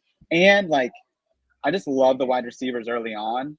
And I love kind of running back and quarterback value later. And Luke Haas is the only guy I'm trying to go after at tight end. So, just gotta plant my flag. I love that. Tell us about. Go ahead, Matt. No, John, I'll let you take the question here. But I just wanted to point out, Josh is talking about the difference between drafting on underdog, and John's up here with his pick, but the difference between drafting on underdog and now, being in kind of a more standard scoring league. But, I just love that now we do have underdog. It gives us so much more college fantasy football drafting. And if you've been following along, it's not just the big tournaments now. They have $3 games galore. So I'm getting the notifications now. I got like 6 drafts. I'm up on the clock on the side here while I'm doing this draft. So I absolutely love it. But John, I just wanted to throw that in there. I'll let you ask your question. So I wanted to know, because you seem to be, I haven't looked at everyone's board. It's hard, everyone, but you went very late at the quarterback with McCall and Tyler Shuck. I like Shuck's upside in this Louisville, but I am very concerned about the injuries. So when you're drafting late quarterback, how come you're comfortable with Tyler Shuck, my friend? Yeah, am I comfortable with Tyler Shuck? I don't know. The guy's made of glass. But that's why I'm picking Gio Lopez right now while we're chatting. There we go. Because, I don't know. If Shuck stays healthy, he's a guy that could absolutely in an offense with Bell, Brooks, and Lacey at wide receiver. I mean, we know that our boy Jeff Brom just makes magic with quarterbacks. So I like him for that reason. But, will the guy stay healthy? Probably not. That's why we got Lopez right there. Yeah, that's my only reservation about Tyler Shuck, because I agree. He might be he could be after 3 weeks a top 3 fantasy and 6-point passing touchdown quarterback, but then he could go down. And tell us why you took Katron Allen, because I do like the value of Katron Allen here. Why'd you end up grabbing him? I mean, so Jared and I were talking about this earlier, but I've been grabbing Nick Singleton everywhere. He's probably my highest drafted running back. Mm-hmm. I mean, I love Andy Kotelnicki and that offense. I think he schemes his players up in space. So this is an insurance pick, If something happens to Singleton, I got Katron Allen. Or if just Katron Allen's better. We know that Katron Allen's super talented. He's the better running back, in my opinion. Singleton's just so explosive. And in these drafts in particular, I do treat these a little bit like best balls in the sense of you guys are all so talented that I'm either going for first or last. And so I'm trying to pick super high upside guys, right? Who cares about the middle? I just want that belt from John. Hey, Josh, I do think you had one of the great teams the first year. Were you undefeated 11-0? And unfortunately, Josh's team that year was unbelievable, folks. He came out here to Canton, had a great season. And unfortunately, I think you just the bad luck. We've all had it in fantasy because Josh is so good. But weren't you 11-0 that year, if I remember? I was. What I would say is that I believe the playoffs are a week earlier than I thought they were going to be. Okay. And I drafted, quarterback at Liberty. That was amazing. Oh, that would have been Willis. Yes, Malik Willis. Malik Willis. I drafted him 1.1, and he was not available first week of playoffs. And cooked. There you go. Yeah. Dude, So and we used to not give the bye, right, John? Because you didn't have the bye. We didn't have the bye. We only had the 4 teams because, we've now, if you don't know, now we have 12. No, out of the 14 teams, 6 will make the playoffs. The first 2 teams have the bye. But, so we only had 2 rounds of playoffs instead of 3. Oh, and Malik Willis is unbelievable that year. He was like 40 points a game, right? He was ridiculous. Yeah. That's fantastic. I like that you asked that question, John, because I was going to let Josh know, when he took Singleton at 6, that in the 6th round, that was the round I was really thinking about pulling the trigger on him. But I was like, let me see if I can get out one more. And I burned myself. It's not a good way to try to play with this group is to try to get one more round out of a player. No, go ahead. I was gonna say you could just ask John, Caden, and Fegan. I'm sure he didn't want him to go that early. Talk to me a little bit about Deion Burks. That's somebody who I've been targeting a lot, especially in underdog because I've been getting a good amount of Jackson Arnold. I'm trying to get Deion Burks. He's my preference over Nick Anderson. I took Anderson 2 rounds later because you got Burks, but looking at that offense, that spot, I feel like he's in a pretty good position this year. Yeah, for sure. I mean, I'll just shout out Nate Marquise. He's a guy that is a huge Oklahoma fan, also an amazing CFF analyst, and he's been all over Deion Burks. And so that's really been one of the main things, as well as the spring game performance, that's kind of put me on to Burks so heavily. So shout out to Nate on that. But when he's drafting a guy that early, I'm following suit on that for sure. Very nice. Yeah, I like that pick a lot. I'm on deck here, John. I'll let you take the question because my queue is looking rough. Hey, Josh, I know that you love DFS CFB, so tell me what you've got at Fantasy Points scheduled for this upcoming year for all those who want to play college fantasy football. Yeah, so we got projections, right? We're gonna write up all the main slates on Saturdays and midweek slates of 3+. But also, we're adding in this year that we're gonna do some projected ownership, which those that play DFS know that projected ownership is important. I'm super pumped about that. We have Zach Hall, who's one of my good friends and does stuff with us. He was one of the top guys with projections last year in CFF and DFS, and so if you're getting his stuff, you got a leg up. So always helpful. Are you guys doing a video? Because you have a great show with Eric Froton, Zach Hall, and yourself, and Mike Bainbridge. Are you guys also doing a DFS show by any chance, or you haven't decided? Where are you going with this great show you guys have as the season comes closer and closer? Yeah, so all of us on the CFF All Access show just split up on Saturday mornings. And so I'm going to be splitting up from Froton and Bainbridge and Zach and doing a DFS show and a prop show with a guy named Rick Kamla. So he's a guy that's most known for basketball, but we got him doing some college football betting with us. And then my guy Darren comes in. He's a wide receiver guru. So we'll do a Saturday morning kind of catch-all show and betting and DFS on Sunday morning or Saturday mornings. See, I think it's such an exciting time for college fantasy football right now with, underdog is really, we needed that as an industry and we're just addicted to drafting. So that's a whole nother story. But, with the rise of DFS and the big tournaments, there's just so much information that wasn't available 5 years from now. And Josh, I think I've known you for at least 7 or 8 years on Twitter. That's where I met most of my friends in this college fantasy football universe. So I'm glad that Fantasy Points is jumping in. That also shows you they believe the market is growing, so that's great. So it's great to have you guys growing, and I know you're one of the leaders of the team, if not the leader, in college fantasy football information. Yeah, man, I appreciate that. Hey, I want to give a quick shout out to Fantrax. They've been so faithful to college fantasy football and giving us a platform, and so they've just done such a great job of stepping up and promoting college fantasy this year. And so I'm excited to see this platform grow and Fantrax grow in this space, and it's going to be really fun to see what we got cooking in college football in this next year. Yeah, I would say to anyone new, all the information is now out there, people. This isn't the 2019 There's so many great people providing information for college fantasy football. So jump in a league. You got 13 days till week 0, everyone. And as Matt said, there's still some underdog contests out there. I'm going to join 5 more as soon as we get off this call here. I wish I was joking. Why wait, Matt? Get him in right now. You might as well.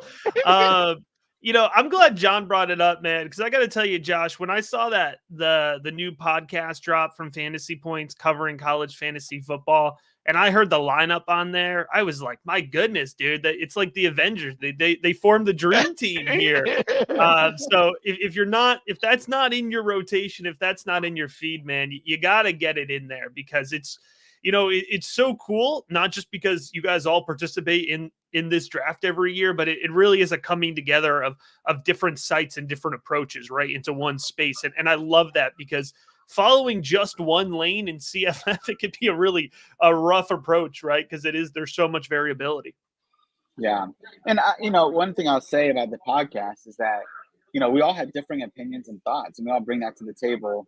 And I love that. I mean, we need more of like people coming together with different thoughts and opinions on various things in life and sharing a table together.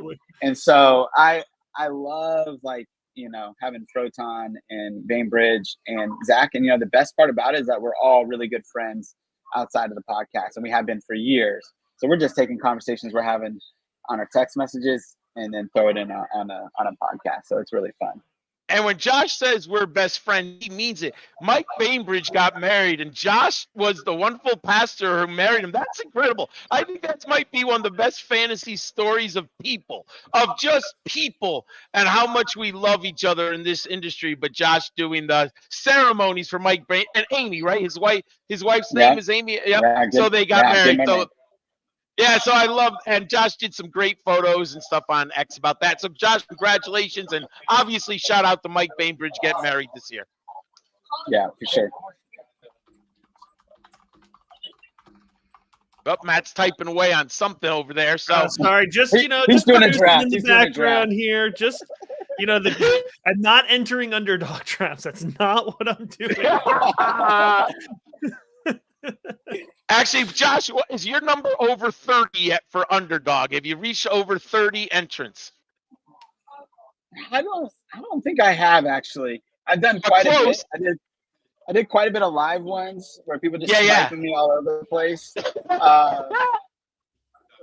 And honestly, man, I got 4 kiddos. So I've been busy, doing content. And then when I'm not doing content, my kids are like, "You're not doing a draft, Dad. You gotta watch some Cobra Kai with us." All right.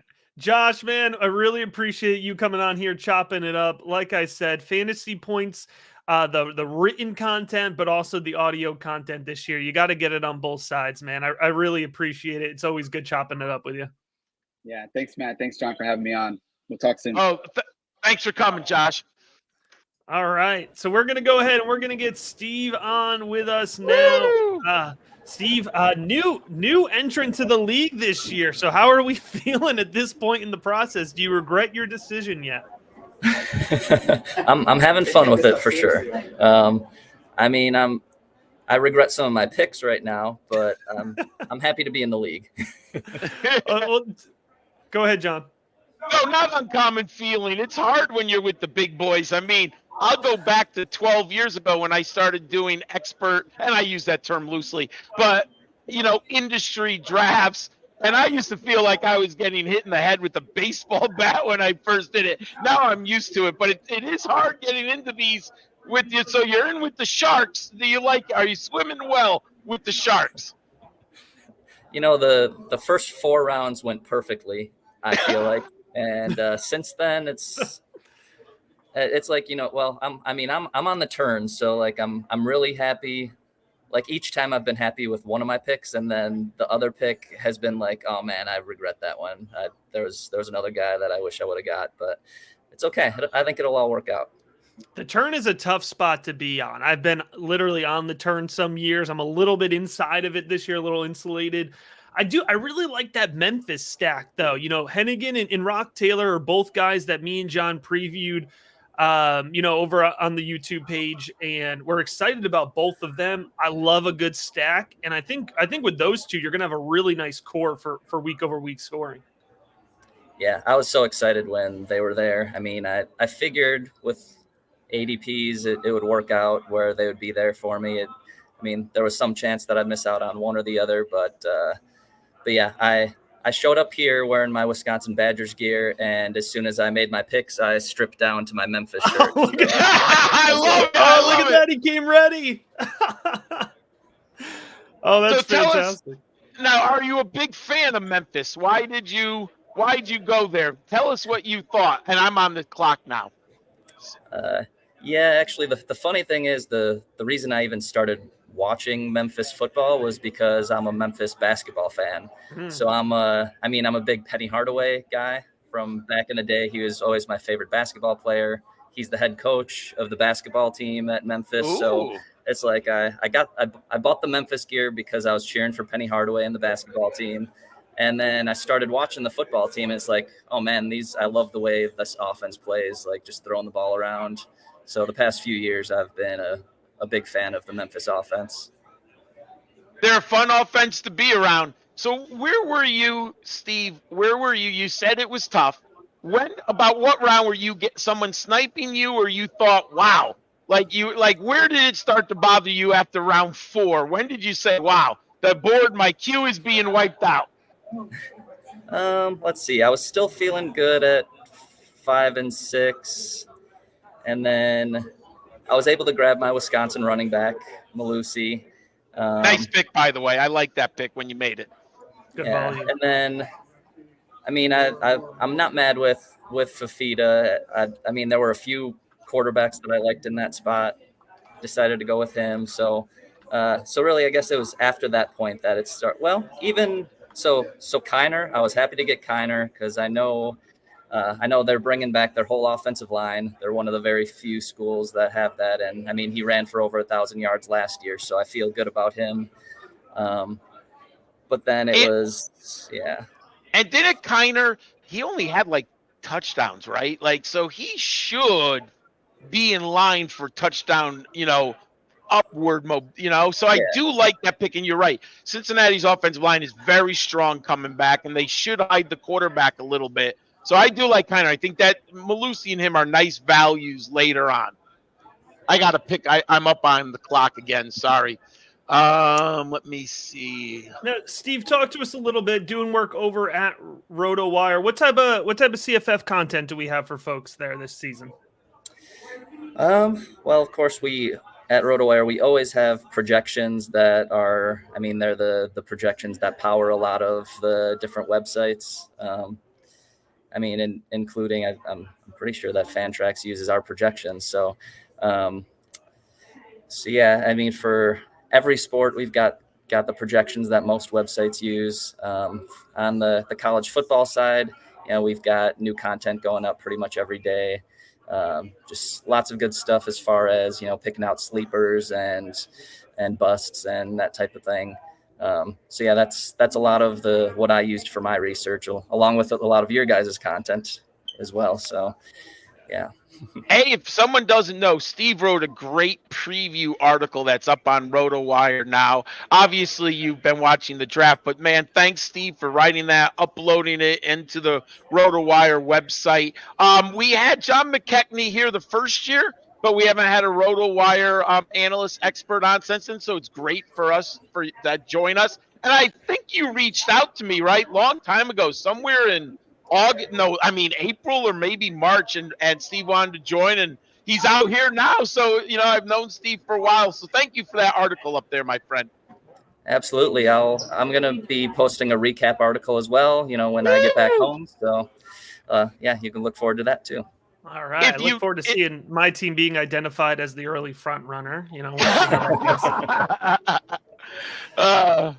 So where Steve, I'm interested to hear your thoughts a little bit. He's not getting a ton of credit, but I like the JMU running back, and I apologize. Is it a Daye? I'm not 100% on that, but I think that's a really nice volume running back to get there in round 14. Yeah, that's what I was thinking. That was one of the picks I was kind of questioning, just because I wonder if how much longer he would have been around. I probably would have been able to wait on that, but that's my expectation, that he's going to get the volume. They've got a new head coach there, and it's a coach who always has high volume runners. So that's what I was shooting for there with that pick, for sure. Yeah, and very successful coaching run there for Chesney at Holy Cross. So to bring that kind of run first approach down to JMU, who not only did well in the Sun Belt last year, but it's a league year over year that's pretty open, right? And so there's definitely an opportunity for JMU to be up early and kind of set the tone in those games and really establish the running presence there. So actually, Steve, how many quarterbacks do you have right now? You have 4. So tell us, after Hennigan, you go with Fafita, Schrager, and Rising. What do you like about your quarterback room? Why'd you go into those? Was it value? Are they players you like? Projections? Why'd you go there at quarterback? I was mostly going for passing volume there. I mean, especially with going with Hawaii's quarterback. That was a pick that I don't know. I was kind of questioning after the fact. I know you've got your issue where your best receiver is probably going to be out for the year with his situation, but you still know they're going to throw the ball more than any other team in the country. So that's what I went with there. Rising, and now I'm on the clock. So let me see. We'll get a live turn here from Steve. Oh, live on the turn, Steve. This is awesome. Go ahead, Steve. We're gonna get a live turn, and then we're gonna we got Chris up next as well. So we're gonna get this perfect timing here from Steve. And if someone didn't know, Steve is the one man who's dipped into the UMass roster. So we do have one UMass roster. We've had a brave soul. A brave. No one's picked UConn, and I'm most likely to drink a UConn player, but I have not gone with any UConn. We're not looking good on defense, on offense this year. Oh, there we go. Ooh. Tight end, I like that. That's a good value here. Did you have a tight end before, or is that your first? Well, when you're done, you can answer. I didn't know if you had anyone else. So if you don't know, we are in Ole Miss, out of Ole Miss, press scoring. Ole Miss. So we are in round 18, everyone. We have 2 rounds remaining. This is 18 out of 19 here. So we're in the home stretch. A lot of folks have been watching the whole time, man. We appreciate y'all. Oh, thank you very much. Yeah, we're 2 hours into this live draft, and we are just starting round 18. So, Steve, who'd you take? You took Oakley and Bernard. Tell us why. I just felt like Oakley was the best tight end on the board, in my opinion, and just wanted to have another guy that I've heard good things. I don't have a ton of insight on him. I've just heard positive things, so figured go ahead, roll with that. Then as far as going with Bernard with Utah, I just love Utah year after year. I think they're always going to be a contender. Their defenses are always great, so they can run the ball. I took Rising too. He's had great experience at quarterback there. So yeah, Utah has been one of the teams that I'll be behind Utah anytime. Even though they're not the flashiest for fantasy, but they're going to win games. They can score. They're going to run the ball.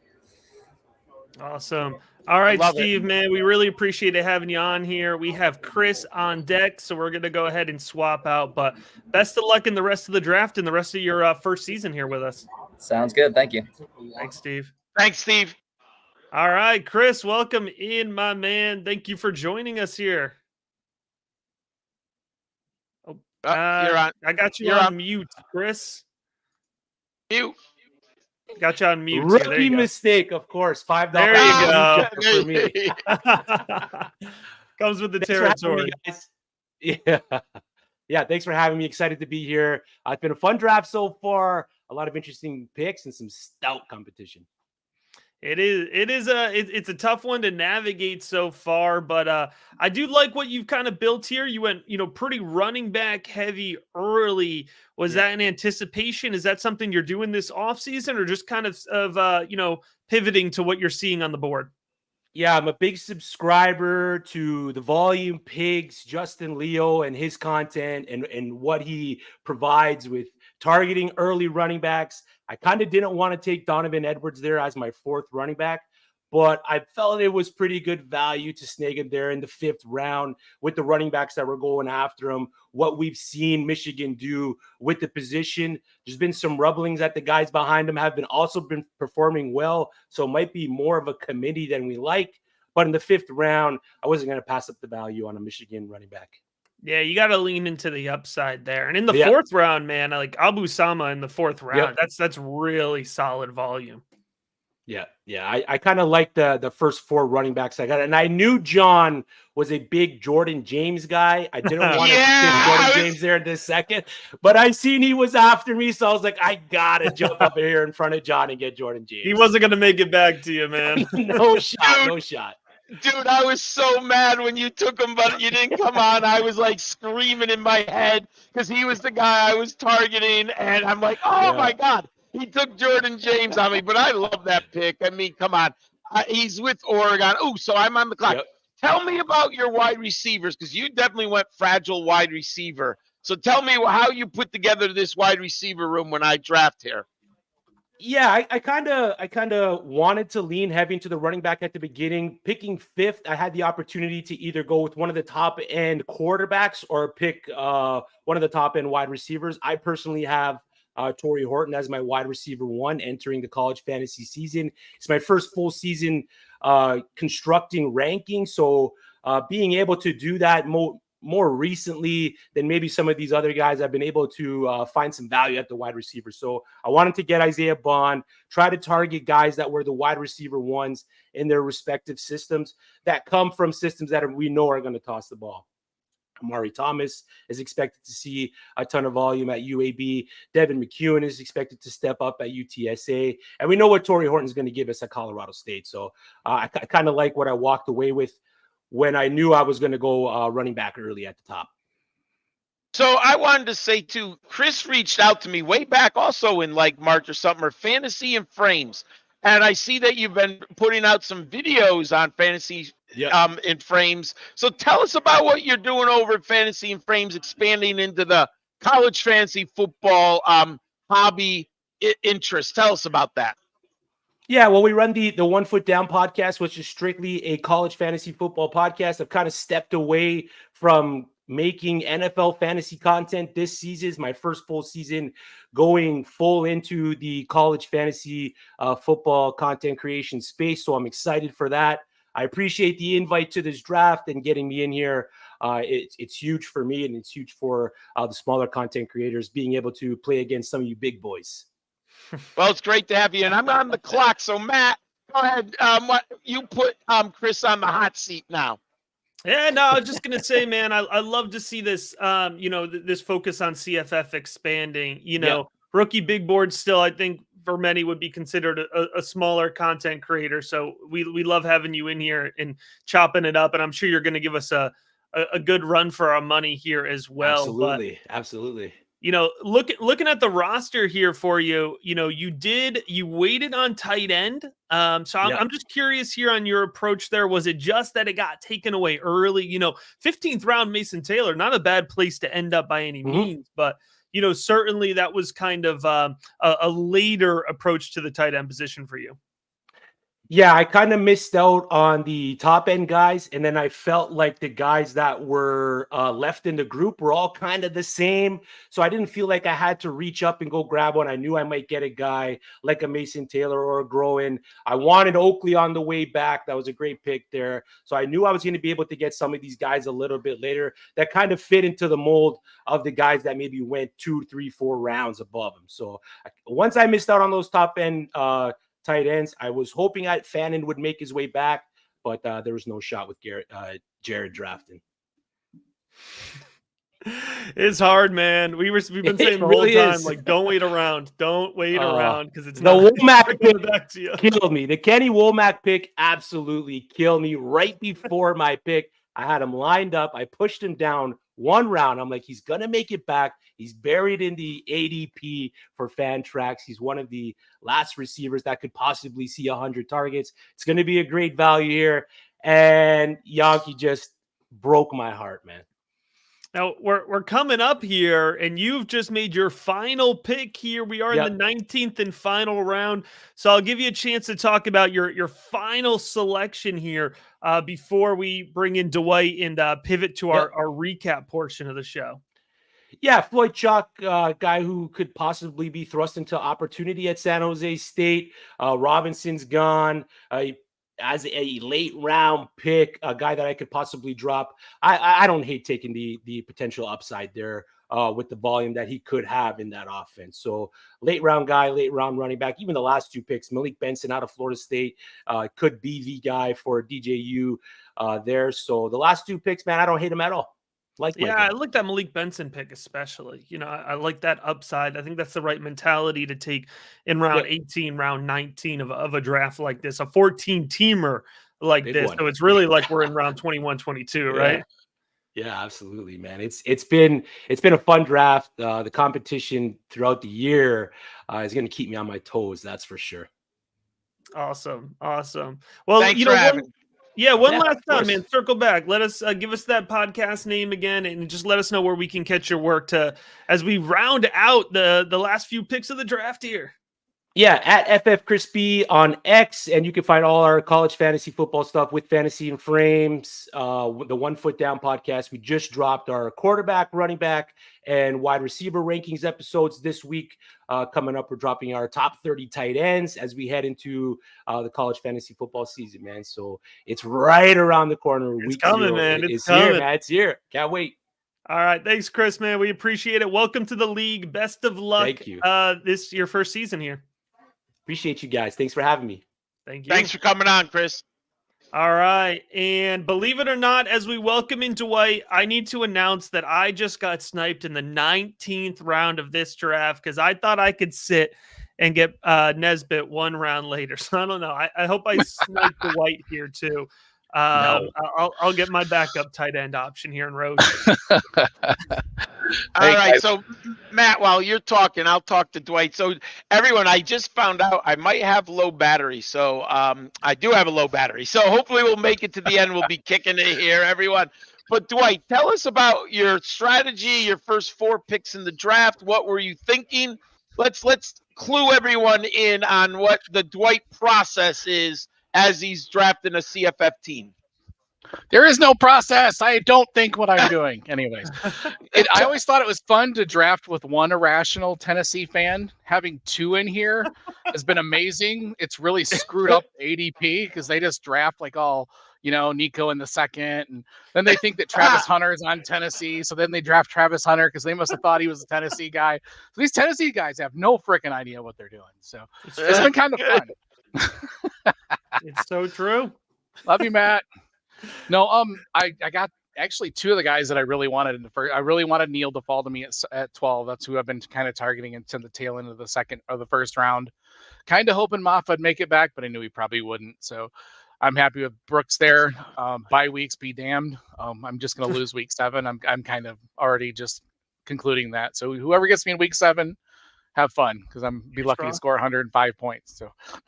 So yeah, and then even Garrett Green was kind of a departure for me. I've gone into these a lot lately with kind of kicking quarterback down the road, so taking him in 3 was kind of out of my MO, but I wanted to try to get one of the top guys and then just shoot a couple dart throws later. Hey, we're done. Yeah, the final pick of the draft was Corey Rucker, the wide receiver out of Arkansas State.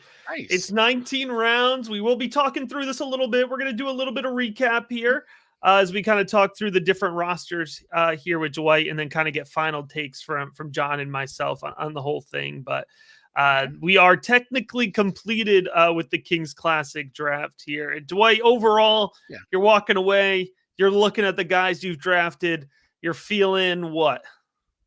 Yeah, if FanDuel put out odds, they'd put me at 4-1 to win this bad boy. That's what I got. So FanDuel, that was by the Dwight. That was the intern. The management gave you 7-1. No, I went totally contrarian with my wide receiver. I think my wide receiver core might be a problem. I think I did a lot of guys that I'm more happy with in best ball, but just the way the board was falling to me, I just kind of took shots on like Aomanor, Higgins. Yeah, that was a snipe, by the way, Dwight. I love Aomanor. I've been getting him everywhere. And then John went and sniped me later with Ashton. That was one of the biggest snipes, and Proton taking Jalen Daniels for me was a huge snipe. So I mean, I know they were after me, but I was hoping they would come back around to me. So both of those guys were huge. Like, other than that, I mean, it's been fun to watch. Definitely a lot more. I'm in a lot of supplementals right now, which I love all my league mates, but I mean, it's a whole different animal. Like, these guys all, I listen to all these guys and I hear them daily, and I got, chirping in my ears. So I kind of feel like I know everybody, or at least most of you guys. And it's been fun to see some of the guys get drafted that I would have thought would have been much later. Guys that I have been getting in other drafts later, not in this one. So it's been fun. It's been challenging. My queue, you kept talking about reloading your queue, Matt. I mean, I still had like 80 in my queue as of like 10 minutes ago.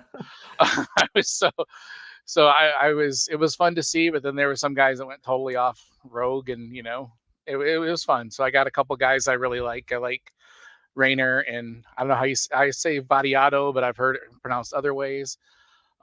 So I love Jolly at tight end. So Belling, I thought in the 14th was a steal, because I think he's potential top 5 CFF tight end, and to get him that late, I was kind of shocked. So yeah, overall I really like my team. We're all going to have bye week trouble. But yes, week 12 is also, unfortunately, the playoffs. So I probably should have maybe paid a little more attention to that. But when you're drafting mobile, it's hard to see buys. So I was kind of sort of winging it for a little while there to draft in mobile. But I'm not going to use excuses. I'm going to be there at the end. So it's all good. So Dwight, I like Banks in round 18 too. I think that's a nice late round target there. Right. So first, I want to congratulate you. Did that amazing video for everyone who has seen it on X or on Meta. Dwight's the one. He's a video genius. He does all the great stuff for us. So I want to thank you for that. And then I forgot when Jared was on to talk about Campus to Canton. So why don't you tell all our viewers? I know you do tons of stuff at Campus to Canton. Tell us about that website, because it's a great website for people who want to play college fantasy football. Did we lose? Did we lose Dwight? I don't know if I'm losing you or you're there losing. You are.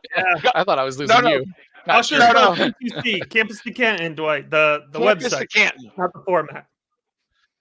Yeah, I mean, shoot, I can't even keep up with the type of tools that we keep coming out with. I mean, we've got, our best ball. Now we've got a whole tab on our site dedicated to best ball with tracking ADP. And I mean, I feel like every other month we've got a new tool coming out, the draft predictor tool. I mean, if you would have used it on this, it would have helped a ton. I don't think any of us did. We're all pretty much ready for this bad boy, but it's definitely really cool. There's so many different tools. I mean, I feel bad that I'm on the spot and I can't think of all of them. It's just, I mainly do editing and kind of keep the site running. So I kind of just soak in the immense intelligence of everybody else on this crew. This group is just, it's crazy. I mean, I'm looking at our different tools, draft predictor, I already said that, the roster management draft tool, athletic comparisons, advanced stats. I mean, the CFF winning edge is part of it. I mean, there's so many different parts of this. I can't even keep up with it. It's amazing, all the things that we do at the site. So yeah, I've definitely got my C2C membership. It's definitely one you need to have in your toolbox for sure. Yes, without question, C2C site is amazing, everyone. And Dwight does such good work over the whole team. There's so many I don't want to go, but Jared's with them and Dwight, and they're both in the draft today. Absolutely. All right, Dwight. Wish we could keep talking with you here, but we're going to do our final remarks here. All right, man. Yeah. Appreciate getting you on, my man. Good to see you, Dwight. All right. Thanks, guys. Take care. All right. And it looks like we do have our final guest here. It looks like we have Froton with us, ready to come in from the top rope here and give us his analysis to finish off this draft. That's right. Here with the wiffle ball bat in hand, dispensing plastic justice. Anybody's been getting out of line, they get a little wet, smacked by the wiffle ball bat. So luckily, everybody's been well behaved. But that's probably because the sheriff's here in town. Any snipes, when you do it live, you're open to repercussions, right? It is. It's true. And if you remember, John and I, the first year, what I did is I brought squirt guns, and anybody who sniped me, I doused them a little bit. Like, oh, you get it. So I was like, that wasn't enough of a deterrent. We saw, my friend Shane Halum, he won the other year and he beat me. It did not work. So I had to kind of step it up and go with the wiffle ball bat in order to try to keep people from my rightful place atop this league by taking talented players away from me. We can't. I have to win this league this year, guys. By any means necessary for Eric Froton. Well, the means this year, you went the 3 running backs out of the first 4 picks. Are you happy with that? Do you feel like this is gonna be your ascent with this foundation? Yeah, actually, I do. It's, doing the off-season best balls and doing all the drafts I have, I found that to be kind of a common theme. Is I want to get a strong stable of running backs while then pivoting in between that to wide receiver. I want to have as strong a set of skill positions as possible. And I've been kind of playing roulette a little bit with the QB position. So that's how it worked out here, and I'm glad with how my QBs turned out. If anything, I think that'll with my wide receiver position, as is every year with wide receivers, is going to be a carousel. You jettison them in and out, but that's probably of the positions I feel good about my QBs and running backs. Was happy to get Lachey in the 10th round, who. I didn't take a second tight end because Lachey will be a go each of the first 4 weeks. And with the short roster format of 19 roster spots, I won't even need a tight end for a month. And then once I do, I feel like I can value play the wire, since there will be a pretty good amount of them left, since those are the first spots to get cut out of these short roster spot formats with 19 guys. I feel like those tight ends are the first one to go, and you can get some pretty good value on the wire. So I'm kind of dancing with it a little bit there, but I felt like I wanted to address skill position. I think that's a pretty strong approach. I mean, you see there, Jeremy didn't take any tight end to the 19th round. I didn't take my second tight end to the 19th round. So it's definitely a position you can lean into the wire if you miss early. It's not worth trying to chase that value. Mm-hmm. So, Eric, I noticed this. I haven't seen all your drafts, but I've seen many, and you definitely seem to be comfortable dipping later at the quarterback position, and it works. I mean, you have to be comfortable. You have to know the player pool. But tell us who. Oops, my battery's going low. So if you lose me, everyone. That's so all right. Us, Eric, you've been going for a couple hours, Johnny. Who were the 4 quarterbacks that you took, and who are you most comfortable with taking in this draft? The 4 quarterbacks I took were, I didn't take one until the 7th round, right? Yeah. So as discussed, first 6 rounds, we went 4 and 2 with the running backs and wide receivers. And then North Texas's Chandler Morris. Now, Stone Earl was there. He's now no longer a factor in that competition. It is Chandler Morris's job. He's a guy who won the outright TCU job 2 straight years, including the year where they went to the national championship game, which he was, got hurt and was replaced by Max Duggan. But to get him in the 7th round, I think this is kind of a pretty good example of why I've been happy waiting, because that North Texas quarterback position last year, which was manned by Chandler Rogers, and helmed by head coach Eric Morris, who was an Air Raid disciple, former Texas Tech slot receiver. That Chandler Morris was a very underrated fantasy performer. And when I did a dynasty retrospective column where I looked at some of the most successful dynasty teams from last season from around the expert landscape, believe it or not, some of the most successful teams that we saw, be it a highest scorer or be it teams that are in the finals or winners, almost, I want to say like almost 70% of the teams that we studied had, well, in terms of the leagues, they had Chandler Rogers prominently featured on their lineup as a QB3, QB2 type who got those teams through the playoffs. So with North Texas, their defense is going to be putrid. I guarantee you, let me personally assure you, their defensive line was arguably the worst defensive line in the country last year, okay? They have to throw. They played an extremely quick pace, comes right in and is going to assume that role. And then I shot for upside in the 9th round with Jalen Daniels for Kansas. Incredible schedule. That Big Ten is going to be a powder keg of offensive production, and their off-conference slate is a dream. Was banged up with his back last year, but I feel like Kansas is a threat to be in the 37, 38 points per game category. And as far as taking shots in this 10th round, it's a 14-team league format. I just feel like Jalen Daniels, he's the type of guy who could be a league winner, or he could get banged up and end up on the waiver wire within the first month of the season. So that is, I feel like that's a true boom or bust situation. And then Josh Hoover, and some of us talked about him in the room here. Josh Hoover for the best balls, right? He was like a 14th, 15th round in a P4 best ball scenario type deal. I mean, that's an incredible value in that TCU Sonny Dykes system that after a reset last year, following their aforementioned run to the national title, is now in much better shape.